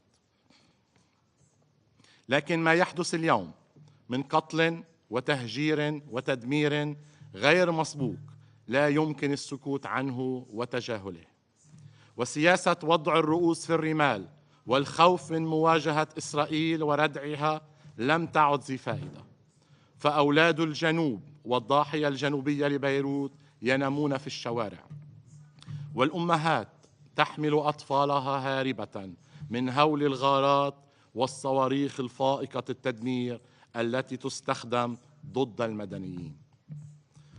وقد كثفت إسرائيل من حدة عدوانها وجرائمها على لبنان وعاصمته بيروت، وفي يوم واحد فقط وهو 23 أيلول قتلت إسرائيل عبر هجماتها الجوية 569 شخصاً، من بينهم 50 طفلاً و94 امرأة، ناهيك عن اغتيال أمين عام حزب الله سماحة السيد حسن نصر الله يوم 27 أيلول. على مر التاريخ لم تجمع الآراء على توصيف موحد لأي شخصية عسكرية أو سياسية أو ثورية، والتاريخ حافل بالأمثلة عن تلك الشخصيات، وينقسم مجلسكم هنا أيضا على التوصيف الصحيح، لكن ما يجمع عليه الجميع أن مواجهة المحتل مقاومة. السيدة الرئيسة، كما قلنا ورددنا سابقا، وكما قال دولة رئيس الحكومة في خطابه أمام هذا المجلس الأسبوع الماضي، وكما ردد وزير خارجية لبنان مرارا وتكرارا، أن شعب لبنان وحكومة لبنان يرفضون الحرب ويريدون تطبيق القرار 1701 بكافة مندرجاته، ونشر الجيش اللبناني في الجنوب على طول الحدود البرية بمؤازرة من قوات اليونيفيل، وهو الحل الوحيد لهذه الحرب العمياء وهذا العدوان الهمجي. وكنا قد أبدينا استعدادنا لتعزيز وجود الجيش في الجنوب، وقد أعلنت الحكومة عن فتح باب التطويع 1500 عنصر جديد التزاما منها بتطبيق القرار 1701. وأذكر في هذا الصدد أن لبنان كان قد وافق على المبادرة الأمريكية الفرنسية التي وافقت عليها إسرائيل وعادت ورفضتها، بل نسفتها بموجة قتل ودمار غير مسبوقة بحجمها وعنفها. كما نؤكد على الموقف الرسمي الذي أدلى به دولة رئيس الحكومة يوم أمس، وهو الموافقة على الالتزام بالنداء الذي صدر عن الرئيسين الأمريكي والفرنسي والمدعوم من عدد من الدول الصديقة والشقيقة، التعهد بتطبيق كل النقاط التي وردت في البيان، ومنها وقف إطلاق النار فوراً من أجل بداية البحث في تطبيق القرار 1701 كاملاً، الترحيب بكل ما ورد في النداء والتعهد بتطبيقه فوراً، وفور وقف إطلاق النار الاستعداد لإرسال الجيش اللبناني إلى منطقة جنوب الليطاني ليقوم بمهامه كاملة بالتنسيق مع قوات حفظ السلام الدولية اليونيفيل في الجنوب. السيدة الرئيسة، ها نحن اليوم نتجه أكثر فأكثر إلى حرب إقليمية مفتوحة وبلا ضوابط، والحل يبقى بالعودة إلى الحلول السياسية المبنية على قرارات الشرعية الدولية ذات الصلة. فهذا الوضع مرشح للاستمرار طالما أن القرار 1701 لم يطبق كاملا، وطالما أن التركيز هو على فرض حلول عسكرية بدل الحلول الدبلوماسية. كذلك فإن الوضع في فلسطين مرشح للاستمرار بالتفاقم والتدهور وزيادة منسوب القتل والدمار والعنف ما لم تطبق القرارات الدولية، خاصة 2735 242 و 338 حول حل الدولتين وقيام الدولة الفلسطينية. من هنا وجوب تحمل مجلس الأمن مجتمعاً مسؤوليته لمنع انفجار الشرق الأوسط برمته والخروج من هذا النفق المظلم. السيدة الرئيسة، لبنان اليوم يواجه أزمة إنسانية غير مسبوقة، وهو بحاجة إلى مساعدات إنسانية عاجلة، فهو الدولة الوحيدة التي تستضيف 2 مليون نازح سوري ونصف مليون لاجئ سوري، وفي نفس الوقت لديها حوالي 1 مليون نازح لبناني داخلي، وهذه سابقة يصعب تكرارها. وكنا قد نبهنا من خطر النزوح واللجوء، وها قد وصلنا اليوم إلى كارثة إنسانية مع 1 مليون نازح داخلي، منهم الآلاف على الطرقات دون مأكل أو مشرب أو دواء. من هنا وجوب المساعدة لمواجهة هذه الكارثة.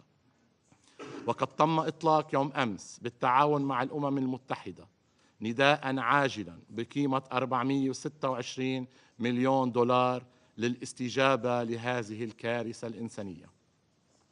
لذلك نتقدم بالشكر من كل من ساهم في المساعدة من دول صديقة وشقيقة ومن وكالات الأمم المتحدة، وندعو جميع الجهات الفاعلة والدول إلى المشاركة في المساعدة. السيدة الرئيسة، تاريخنا مع إسرائيل تخلله اجتياحات متعددة أعوام 78 82 و2006، وكل هذه الاجتياحات والاحتلالات التي نجم عنها تدمير كبير وقتل لآلاف المدنيين انتهت جميعها باندحار إسرائيل وانسحابها وتراجعها. والاجتياح اليوم سوف تكون نتيجته هي هزيمة أخرى تضاف إلى سجل إسرائيل مع لبنان. فأرض الجنوب تعرف أبنائها، وأهلنا في الجنوب متجذرين في أرضهم، وشجرة الزيتون التي أحرقتموها بالفوسفور الأبيض سوف تنبت وتزهر وتثمر من جديد. وهذه الأرض الطاهرة سوف تلفظ كل محتل مهما طال زمن احتلاله. السيدة الرئيسة، لبنان اليوم عالق بين مطرقة آلة التدمير الإسرائيلية وبين طموحات البعض في المنطقة، واللبنانيون يرفضون هذه المعادلة القاتلة. ولبنان يستحق الحياة. لبنان يستحق الحياة. نعم، لبنان واللبنانيون يستحقون الحياة. وشكرا السيدة الرئيسة. Je remercie le représentant du Liban et je passe maintenant la parole au représentant d'Israël. Thank you, Madam President. Last night, the Iranian regime launched a cold-blooded attack against 10 million civilians, Jewish, Muslim, Christian, men, women, and children of every faith. In an unprecedented act of aggression, Iran fired almost 200 ballistic missiles, forcing millions of people into bomb shelters. These scenes have not been witnessed since the Blitz in London. This was a deliberate attempt to strike at the very heart of our society, targeting the most sacred places in Israel, holy sites, mosques, synagogues, and churches. To Iran, there is no holy ground, no purity of life worth protecting. But even before the missiles rained down, the bloodshed had already begun. Just minutes before this assault, Palestinian terrorists opened fire on civilians, murdering 7 innocent people, young women, mothers protecting their babies, tourists. This is the reality we face every single day. Terror at our borders, missiles overhead, bullets in our streets. The Council must understand the situation Israel is forced to live in. We are under attack. This was not just an escalation. It was a direct assault on our very existence. The world watched silently as Iran funded and directed attacks against us for the past year, arming and training their proxies for decades, and the international community sat quiet. The silence, the routine call for de-escalation, only emboldened Iran. The result, last night's onslaught. Now the world must step up. Iran must pay a heavy price for this attack. Anything less is complicity. Do not be fooled by the fact that Israeli air defenses performed near miracles last night, saving countless lives beyond imagination. We also appreciate our partners for their assistance in defending against Iran's attack. Iran's failure does not diminish the evil behind their actions, the intentions. What we witnessed was nothing short of pure, unrestrained evil. This is the largest missile assault in Israel's history. They have openly launched hundreds of missiles into civilian areas. Today, the mask is off, and their evil is now laid bare for all the world to see. The Ayatollah's regime has revealed its true nature, not just as the world's greatest sponsor of terror, but as an active, direct aggressor. For years, Iran has armed terrorists and tyrannical regimes. We all know their weapons are responsible for the death of countless innocent civilians all across the globe, from Europe's war zones to terror attacks in the Middle East, from embassies in Latin America to assaults on US personnel. There is no corner of the world where Iran's blood-stained fingerprints cannot be found. They are not just Israel's enemy, they are an enemy of all civilized nations, an enemy to their own people who they brutally oppress, and an enemy to all nations they work to destabilize. Until now, they had largely operated in the shadows, using all their proxies, Hezbollah, Hamas, the Houthis.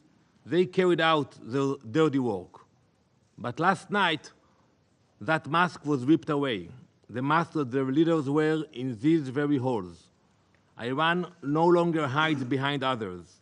They have proudly stepped into the open, as the architects of chaos and destruction.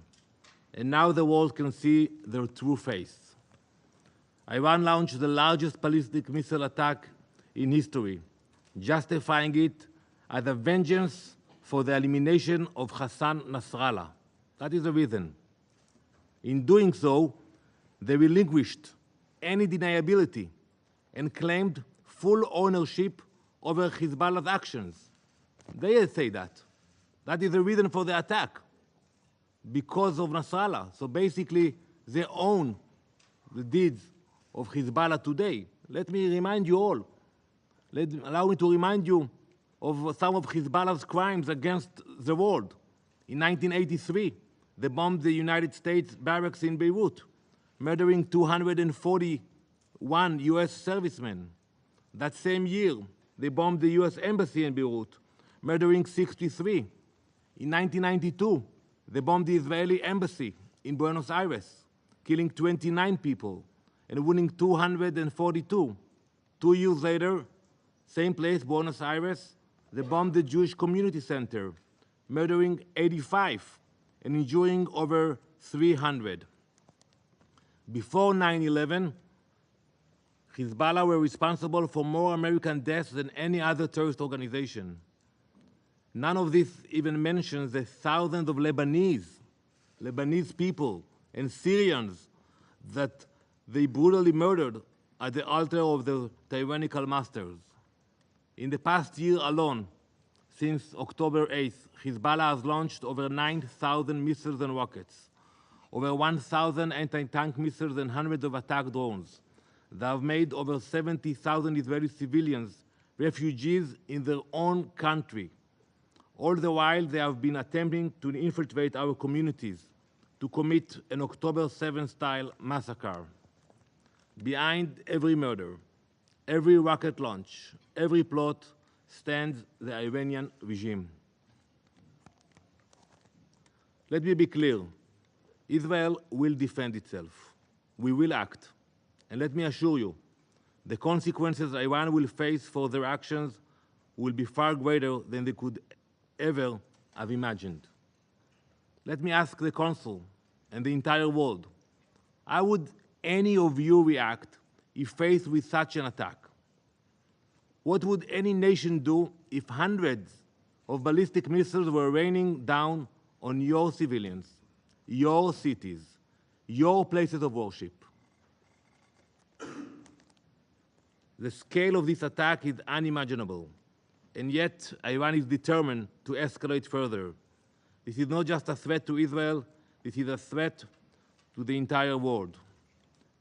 We will defend our people, and our response will be swift and decisive. Those who attack us will face serious consequences. For every missile fired, we will respond with strength. For weeks, I have sat in this Council warning of the growing threat Iran poses, urging you to take decisive action against this regime. I warned that Iran's desire for dominance would not stop at Israel's border, but the inaction of this Council has emboldened them. And now the missiles falling on Israel are the direct result of that failure to act. The time for complacency is over. The Iranian regime has shed all deniability. They are no longer silent puppet masters. They are bloodthirsty aggressors, reveling in their violence and destruction. The world cannot afford to ignore this reality any longer. We demand immediate, crippling sanctions on Iran. The IRGC must be designated as the terrorist organization it is. Do not let yourselves be fooled by moderate Iranian president. I saw the way they were received here last week. The meetings, the clapping. Iran's policy is dictated by its supreme leader, Ayatollah Khamenei, and under his rule, the regime has grown more aggressive and murderous than ever. Iran's true face is one of terror, death, and chaos. They do not care about life, they do not respect their own religion, and they have targeted their fellow Muslims without hesitation. The time for empty calls for de-escalation is over. How can you do that? To equate Israel, a nation simply wishing to live in peace, acting in defense of its people, with an aggressor bent on our destruction is not just wrong. It is a grotesque and immoral distortion of reality. This is not a conflict between two equal sides. This is a battle between a sovereign country defending its right to exist and a regime that seeks nothing less than our extinction. And I repeat what I said last time. We have no border with Iran. We have no dispute with them. Ask yourself why they spend so much money and energy to build those rockets and to attack us. What is the reason behind it? Calls for de-escalation is a false symmetry, an absurd equivalence between the protector and the destroyer. Tonight actually, the Jewish people will welcome the new year. The past year has been the most challenging in our country's history, but we will prevail. In this coming year, we will not stop until all 101 hostages are back at their families' tables. Let the world understand, Israel will defend itself, and we will do so with justice and strength. Thank you, Madam President. Je remercie le représentant d'Israël et je passe la parole au représentant de la République islamique d'Iran.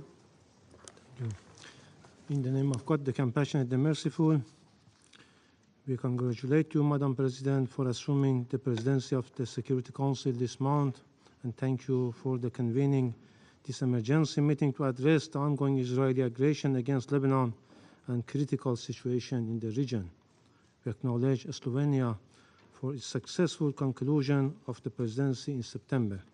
Madam President, distinguished delegates, for a year now, the apartheid and occupying regime of Israel has continued its brutality in occupied Palestine with full impunity. And now this regime is extending its brutal, aggressive war to Lebanon and targeting innocent people day and night across the border and deep inside the territory.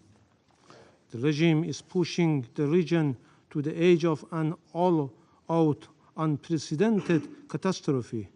Israel has no intention to pursue peace or a ceasefire.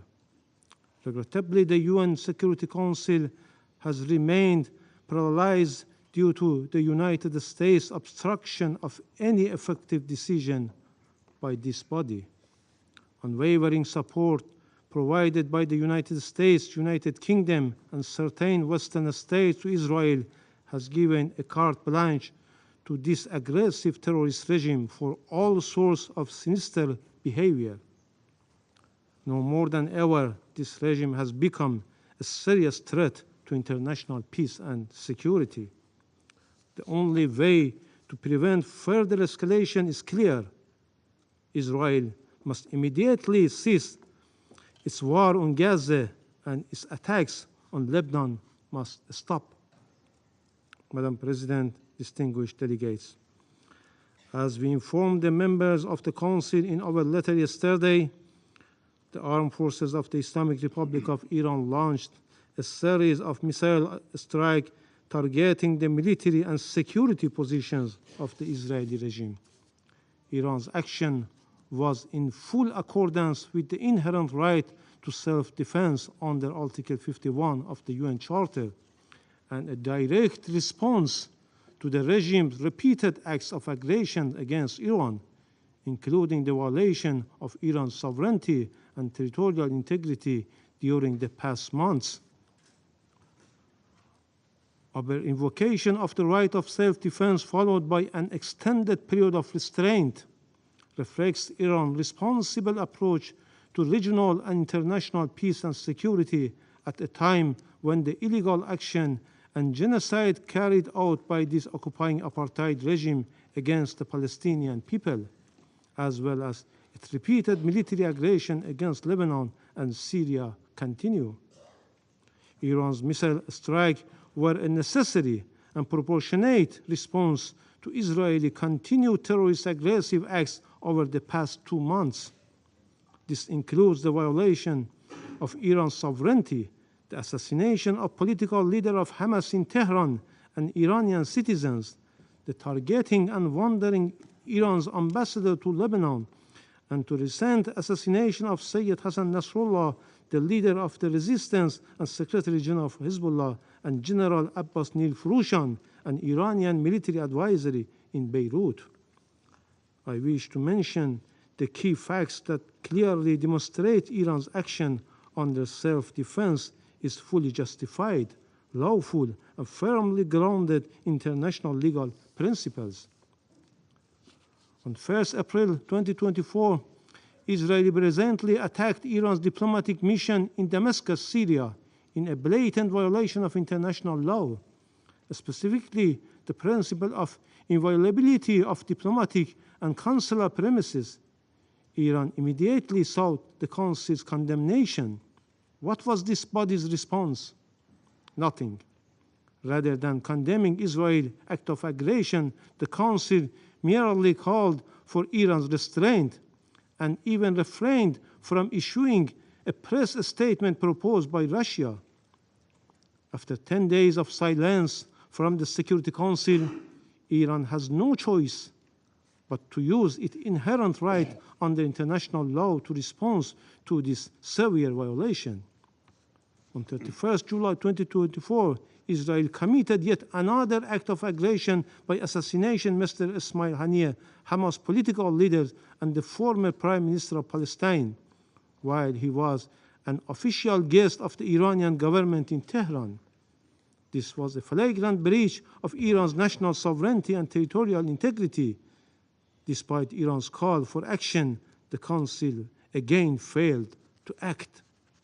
Meanwhile, several states, including the United States, urged Iran to maintain restraint, citing ongoing ceasefire negotiations. We respected these calls for diplomacy, yet no ceasefire materialized and Israel only grew bolder. Again, we witnessed another heinous crime by Israel, this time through the detonation of communication devices targeting the innocent people of Lebanon. A larger number of innocent civilians were killed and injured, including Iran's ambassador to Lebanon. This was yet another manifestation of state terrorism. Following, Israel carried out a blatant act of terrorist aggression using US-supplied thousands-pound bunker busters to assassinate Sayyid Hassan Nasrallah, the leader of Hezbollah, and a symbol of resistance against Israeli occupation and aggression in Lebanon. This brutal attack resulted in the martyrdom of numerous innocent people, including Hezbollah leader and Iranian General Abbas Nilfroushan, while also leaving many civilians wounded. This egregious act underscores once more the regime's continued reliance on violence and terror. Madam President, the Islamic Republic of Iran has consistently pursued peace and stability for the region and called for an immediate ceasefire and the cessation of civilian casualties, a position we have maintained for over a year. Yet experience has proven that Israel only understands the language of force. Diplomacy has repeatedly failed, as Israel views restraint not as a gesture of goodwill, but as a weakness to exploit. Each act of restraint taken by Iran has only emboldened Israel to commit even greater crimes and more acts of aggression. Consequently, Iran's response was necessary to restore balance and deterrence. Israel must understand that each act of aggression it makes is not unpunished and will be met with consequences. This is the cost this regime must bear. Contrary to the regime which consistently considered innocent civilians and civilian infrastructure as legitimate target for aggression and massacre, Iran's response has only targeted the regime's military and security installation with its defensive missile strike, because the Islamic Republic of Iran is grounded in ethical principles and noble teaching of Islam and full compliance with the principles of distinction under international humanitarian law. Madam President, distinguished delegates, the international community cannot afford to remain silent. We reiterate our call on this Council to respond with urgency and determination. The Security Council must intervene to stop Israeli continued aggression and war crimes against Lebanon, Gaza, and Syria, and to prevent the situation from escalating into a full-scale regional war. Furthermore, the Security Council must force Israel to comply with its obligation on the resolution this body adopted. Israel must fully implement Resolution 1701. Finally, Madam President, we strongly warn against any further act of aggression by Israeli terrorist regime against our national security and vital interests. Iran is fully prepared to take further defensive measures if necessary to protect its legitimate interests and defend its territorial integrity and sovereignty against any act of military aggressions and the illegal use of force. In this regard, Iran will have no hesitation. In conclusion, the regime of the United States and the United Kingdom regime, notorious enablers of the Israeli regime, along with France, have once again cynically attempted to justify Israeli heinous crimes under the guise of self-defense, shifting the blame onto Iran. While the Israeli regime must be held accountable for the atrocity crimes and cannot disregard the U.S. complicity in Israel's crimes. Israel's warmongering relies on U.S. regime, military support, and political backing. American weapons constitute the major part of Israeli weaponry and ammunition used in Gaza, and therefore the United States is implicated in every aspect of Israel's atrocity. The vast majority of bombs Israeli drops on Gaza and Lebanon are US-made. The US regime even provides Israel with jet fuel. The US has sent so many arms to Israel since October 7 that the Pentagon has struggled to find sufficient cargo aircraft to deliver the materials.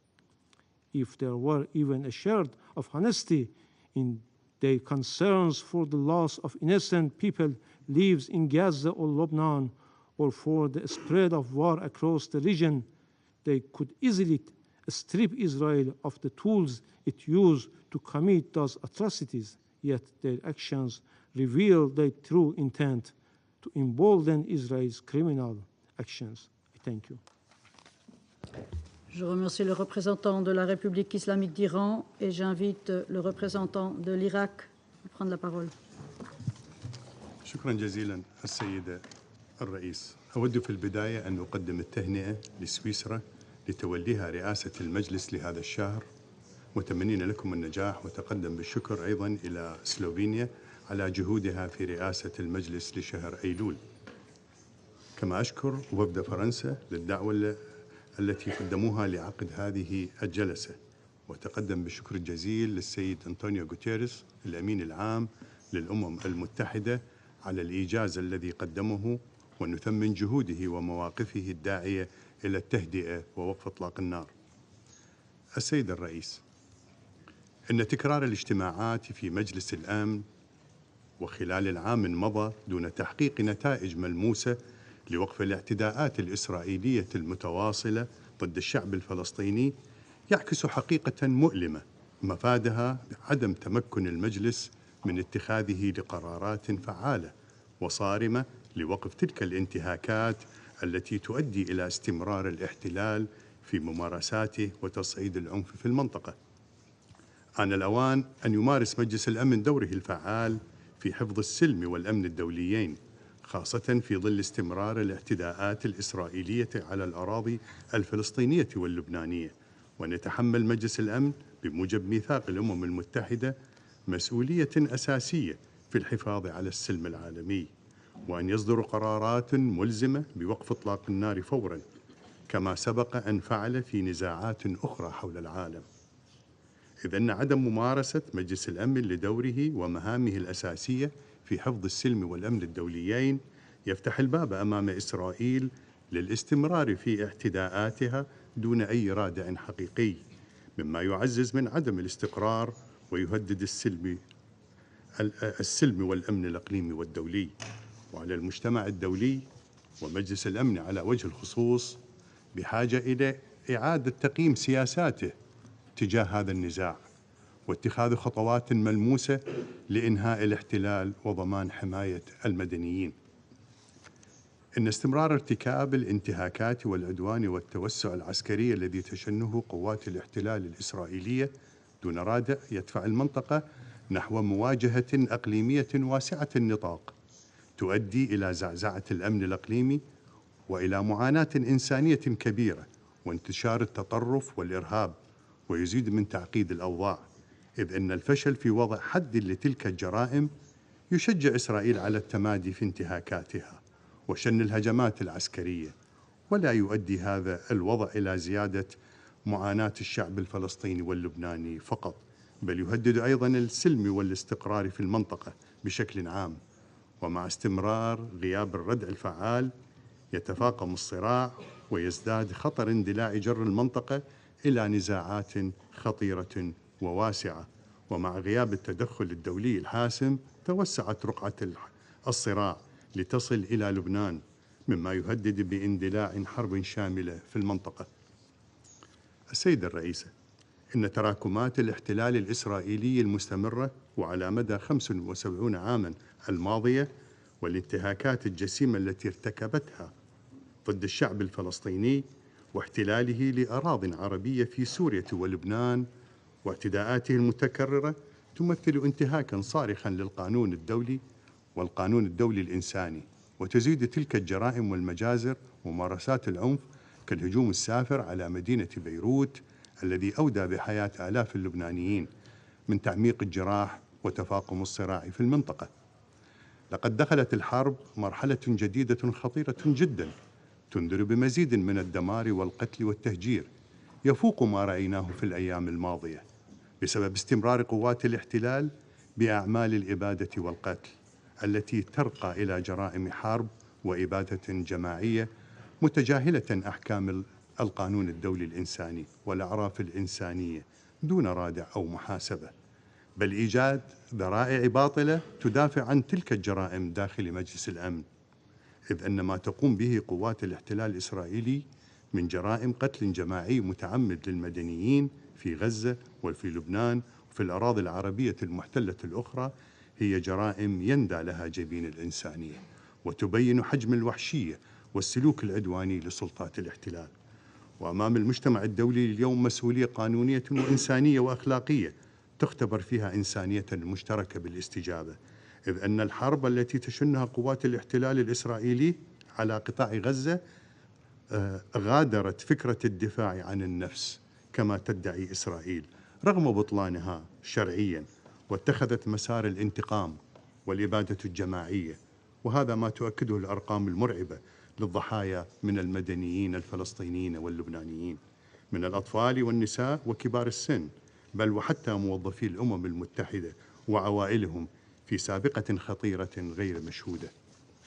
كما أن توسيع رقعة الحرب على غزة وانتقالها إلى لبنان وآخرها ما قامت به من اعتداء آثم جديد باغتيال الأمين العام لحزب الله السيد حسن نصر الله ورفاقه من رجال المقاومة، واحتمالية توسع هذه الحرب إلى دول أخرى في المنطقة يشكل تهديدا خطيرا على استقرار منطقة الشرق الأوسط بأسرها، وينذر بعواقب وخيمة تتعدى حدود النزاعات المحلية، وقد تشهد تصعيدا واسعا يشمل هجمات متبادلة لتشمل تهديدا شاملا للاستقرار الإقليمي والدولي، خاصة إذا تدخلت قوى إقليمية أخرى في المعادلة، مما يجذب تدخلات دولية تفضي إلى تعقيد الوضع بشكل أكبر وتؤدي إلى عدم الاستقرار السياسي والاجتماعي وتفاقم الأزمات الإنسانية وإلى نزوح جماعي للسكان وزيادة في عدد اللاجئين والمشردين داخليا،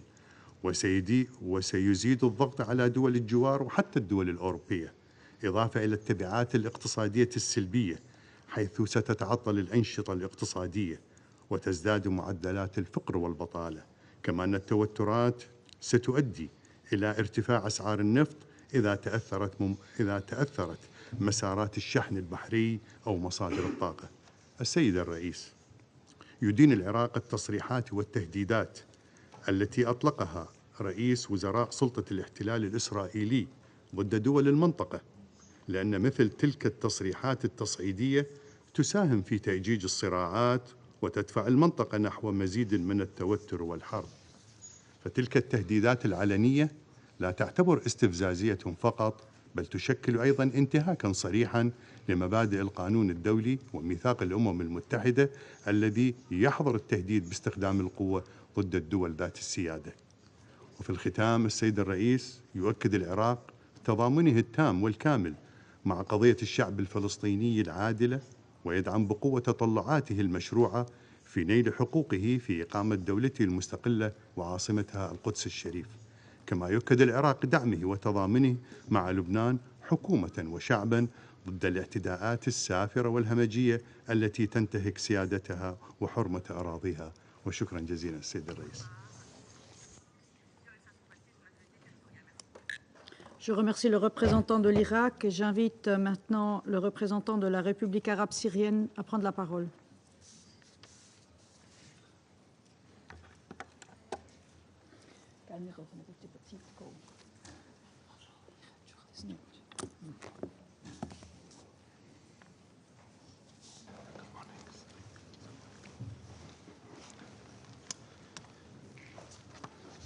شكرا سيد الرئيس. سيد الرئيس، اسمح لي بداية أن أستهل بياني بتهنئتكم على تولي بلادكم رئاسة مجلس الأمن للشهر الجاري، وأن أشكر سلفكم على رئاسته وإدارة أعمال المجلس الشهر الماضي. كما أشكر السيد الأمين العام للأمم المتحدة على مشاركته وحرصه على الحضور معنا في هذه الجلسة، وأعرب له عن تضامننا معه في وجه الحملات العدائية الإسرائيلية الموجهة ضده. سيد الرئيس، لقد عقد مجلس الأمن على مدى الأيام الماضية جلسات متتالية لمناقشة العدوان الإسرائيلي المستمر على الشعب الفلسطيني وعلى دول منطقتنا، وما كنا لنصل إلى ما وصلنا إليه اليوم ونعقد هذه الجلسة الطارئة وربما غيرها في الأيام القادمة لو أن مجلسكم قام بمسؤولياته الأساسية في حفظ السلم والأمن الدوليين منذ بدء العدوان الإسرائيلي الهمجي على غزة. لقد طالب معظم قادة وممثلي الدول الأعضاء الذين اعتلوا منبر الجمعية العامة خلال النقاش العام رفيع المستوى، طالبوا مجلس الأمن بالتحرك الفوري لوقف العدوان الهمجي الإسرائيلي على الشعب الفلسطيني والاعتداءات الإسرائيلية المتكررة على دول المنطقة، والتحرك لوضع قراراته ذات الصلة موضع التنفيذ لإنهاء الاحتلال الإسرائيلي للأراضي العربية المحتلة ووقف ممارساته الإجرامية المتواصلة منذ عقود. وقد عكست بياناتهم إرادة دولية حقيقية لوضع حد لتفلت كيان الاحتلال الإسرائيلي وهوسه بإشعال الحروب وإراقة الدماء. لقد قوبلت تلك المطالبات بإمعان مجرمي الحرب الإسرائيليين في أعمالهم العدوانية الإجرامية في فلسطين وسوريا ولبنان، ومفاخرتهم بازدرائهم للقانون الدولي وميثاق الأمم المتحدة وكيل الاتهامات لمنظمتنا ومحاولة ترهيب ممثليها ووكالاتها بما فيها الأونروا. إننا نجتمع اليوم وقد وصلت منطقتنا بالفعل إلى شفا حرب مدمرة لا تستثني أحدا، ولم يعد من المقبول أن يقتصر رد فعل مجلس الأمن على مجرد عقد الجلسة تلو الأخرى دون اعتماد أي مخرجات تفضي لتحرك جاد وملموس. وإذا أردنا أن نكون أكثر تحديدا، فإن إحجام الولايات المتحدة عن لجم هذا الجنون الإسرائيلي، لا بل دعمه وتشجيعه ومنعها مجلس الأمن من القيام بدوره في حفظ السلم والأمن الدوليين، هو الذي دفع بالأوضاع إلى هذه المرحلة الخطيرة. ولا يمكن للإدارة الأمريكية أن تنفي مسؤوليتها عبر الإدلاء ببيانات للإعراب عن القلق أو التحذير من خطورة التصعيد والدعوة إلى ضبط النفس، وهي تمضي في الوقت نفسه في تقديم الدعم اللامحدود المتعدد الأوجه لكيان الاحتلال الإسرائيلي والتعهد بحمايته من المساءلة وتمكينه من الإفلات من العقاب. السيدة الرئيسة، لم تكتفي سلطات الاحتلال الإسرائيلي بعشرات آلاف الأرواح التي أزهقتها والدماء التي أراقتها والبنى التي دمرتها في فلسطين المحتلة، بل إنها واصلت مساعيها لتصعيد الأوضاع في المنطقة والدفع بها نحو حرب شاملة من خلال مواصلة اعتداءاتها على دول المنطقة ومنها بلاد سوريا، حيث شنت قوات الاحتلال الإسرائيلي اعتداءات متكررة طالت المدنيين الآمنين والمنشآت المدنية والأبنية السكنية، لا بل حتى المقرات الدبلوماسية. وقد استهدف آخر تلك الاعتداءات فجر يوم أمس الاثنين وبالطيران الحربي والمسير عددا من المناطق والأحياء السكنية الآمنة في مدينة دمشق، ما أدى إلى استشهاد 3 مدنيين بينهم صحفية وإصابة 9 آخرين ووقوع أضرار كبيرة في الممتلكات. وقبل قليل استهدف عدوان إسرائيلي آخر مبنى سكني في دمشق وأدى في حصيلة أولية لاستشهاد 3 أشخاص وإصابة آخرين.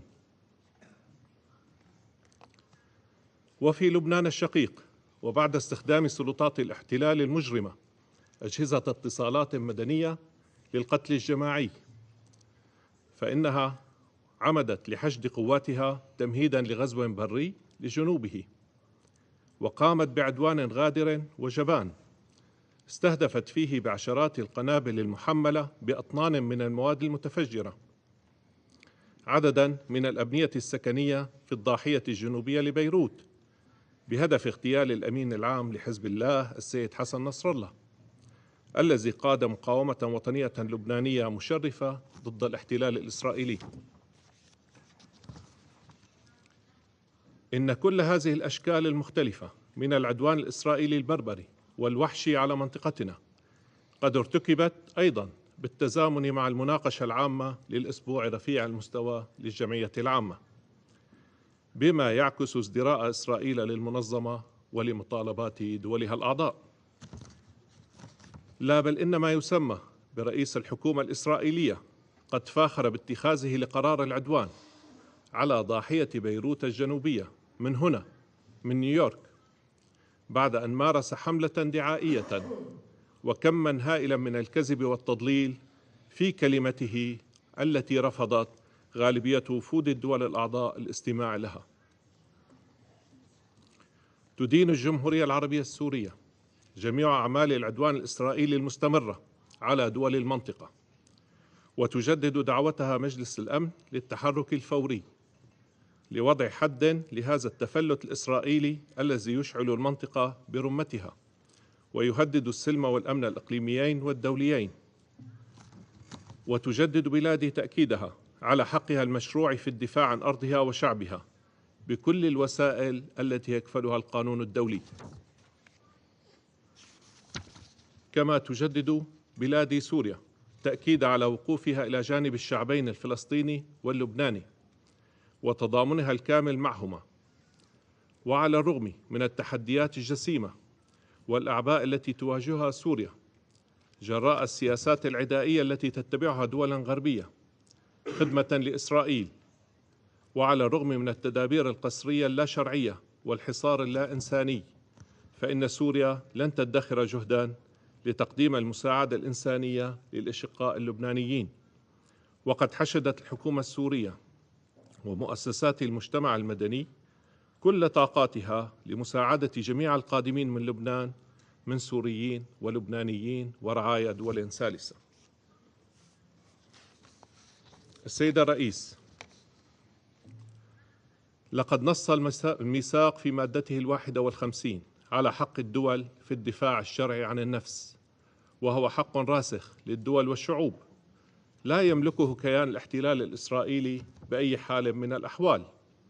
هذا ما أكدته محكمة العدل الدولية، لأن الاحتلال وما يمثله من أعمال عدوان هو الجريمة الأساس التي تحرم مرتكبيها من أي حقوق.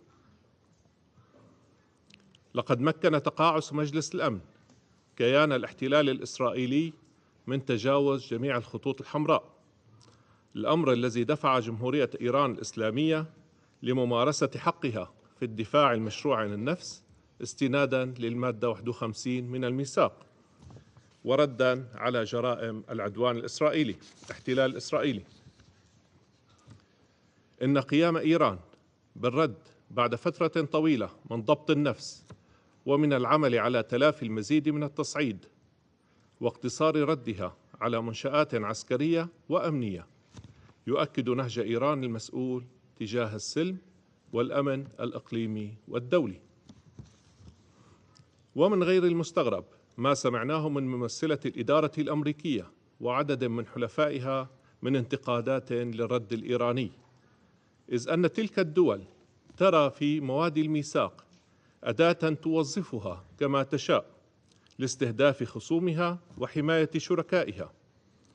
وقد استمعنا مرارا جميعا لممثلي الإدارات الأمريكية المتعاقبة وهم يقدمون التفسيرات المشوهة والمغلوطة للمادة 51 من الميثاق لتبرير شن أعمال عدوان على دول تبعد عنها آلاف الأميال واحتلال أراضيها ونهب ثرواتها بذريعة الحفاظ على الأمن القومي الأمريكي أو بذريعة مكافحة الإرهاب، في حين أن تلك الدول تنكر على دول أخرى حقها الشرعي في الدفاع عن النفس وعن حدودها المباشرة وضد عدوان حقيقي قائم عليها.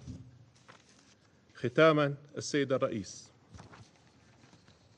لقد قال ممثلو الدول الأعضاء الذين اعتلوا منصة الجمعية العامة خلال الأيام الماضية كلمتهم، وعلى مجلس الأمن أن يصغي ويعمل بشكل جاد وفوري لإنهاء المعاناة الإنسانية في غزة ووقف الدم النازف في المنطقة ووضع حد بشكل فوري وغير مشروط للعدوان الإسرائيلي على فلسطين وسوريا ولبنان، وإنهاء الاحتلال الإسرائيلي للأراضي العربية من خلال تنفيذ قرارات مجلسكم ذات الصلة.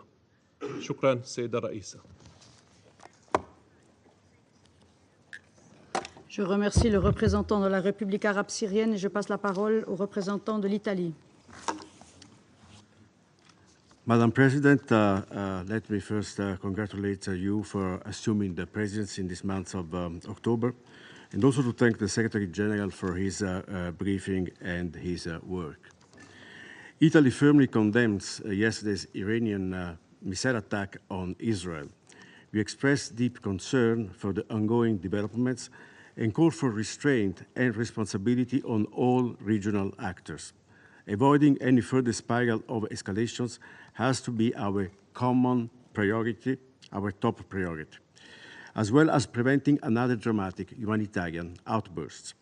Italy will continue to work for a diplomatic solution, also in its capacity as the G7 rotating president, for the stabilization of the Israeli-Lebanese border, and in this regard strongly recalls the leaders' declaration of September 25 for a 21-day ceasefire in Lebanon.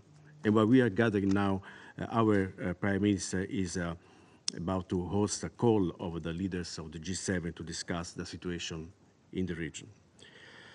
Italy calls on all parties involved for the full implementation of Resolution 1701 and invites the Security Council to consider to make the implementation of UNIFIL's mandate more effective, with a view to ensure the security along the Blue Line and to grant the displaced population of northern Israel and Lebanon to safely return home.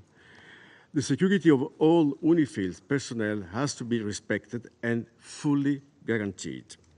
Sovereignty and territorial integrity of Lebanon needs also to be respected. Madam President, Italy calls for an immediate ceasefire in Lebanon. We will continue to work for a diplomatic solution, and we are ready to assist the Lebanese armed forces in assuming their responsibilities along the border with Israel. To such extent, Italy also deems of utmost importance to fully support and revamp the Lebanon-Israel negotiations to peacefully establish their borders. We will continue to engage with our partners and allies and to keep open channels of dialogue with all the actors in the region. At the same time, it is equally urgent to reach an agreement for a ceasefire in Gaza and to release the hostages in line with Resolution 2735. At this specific time, it is our collective responsibility to call for calm and restraint, aware of the fact that every minute that goes by, the lives of innocent men, women, and children of the entire region hang in the balance. Italy is a firm supporter of the principle two peoples, two states, and shares the goal of a comprehensive, lasting regional peace that can ultimately be achieved on the basis of a two-state solution, with Israel and Palestine living side by side in peace and security within agreed, recognized borders, and full recognition of Israel's existence and respect of its security by all regional actors. I thank you. Merci le représentant d'Italie. Il n'y a plus d'orateurs ou d'oratrices inscrits sur la liste. Je remercie chaleureusement le secrétaire général et j'invite à présent les membres du Conseil à poursuivre l'examen de la question dans le cadre de consultations.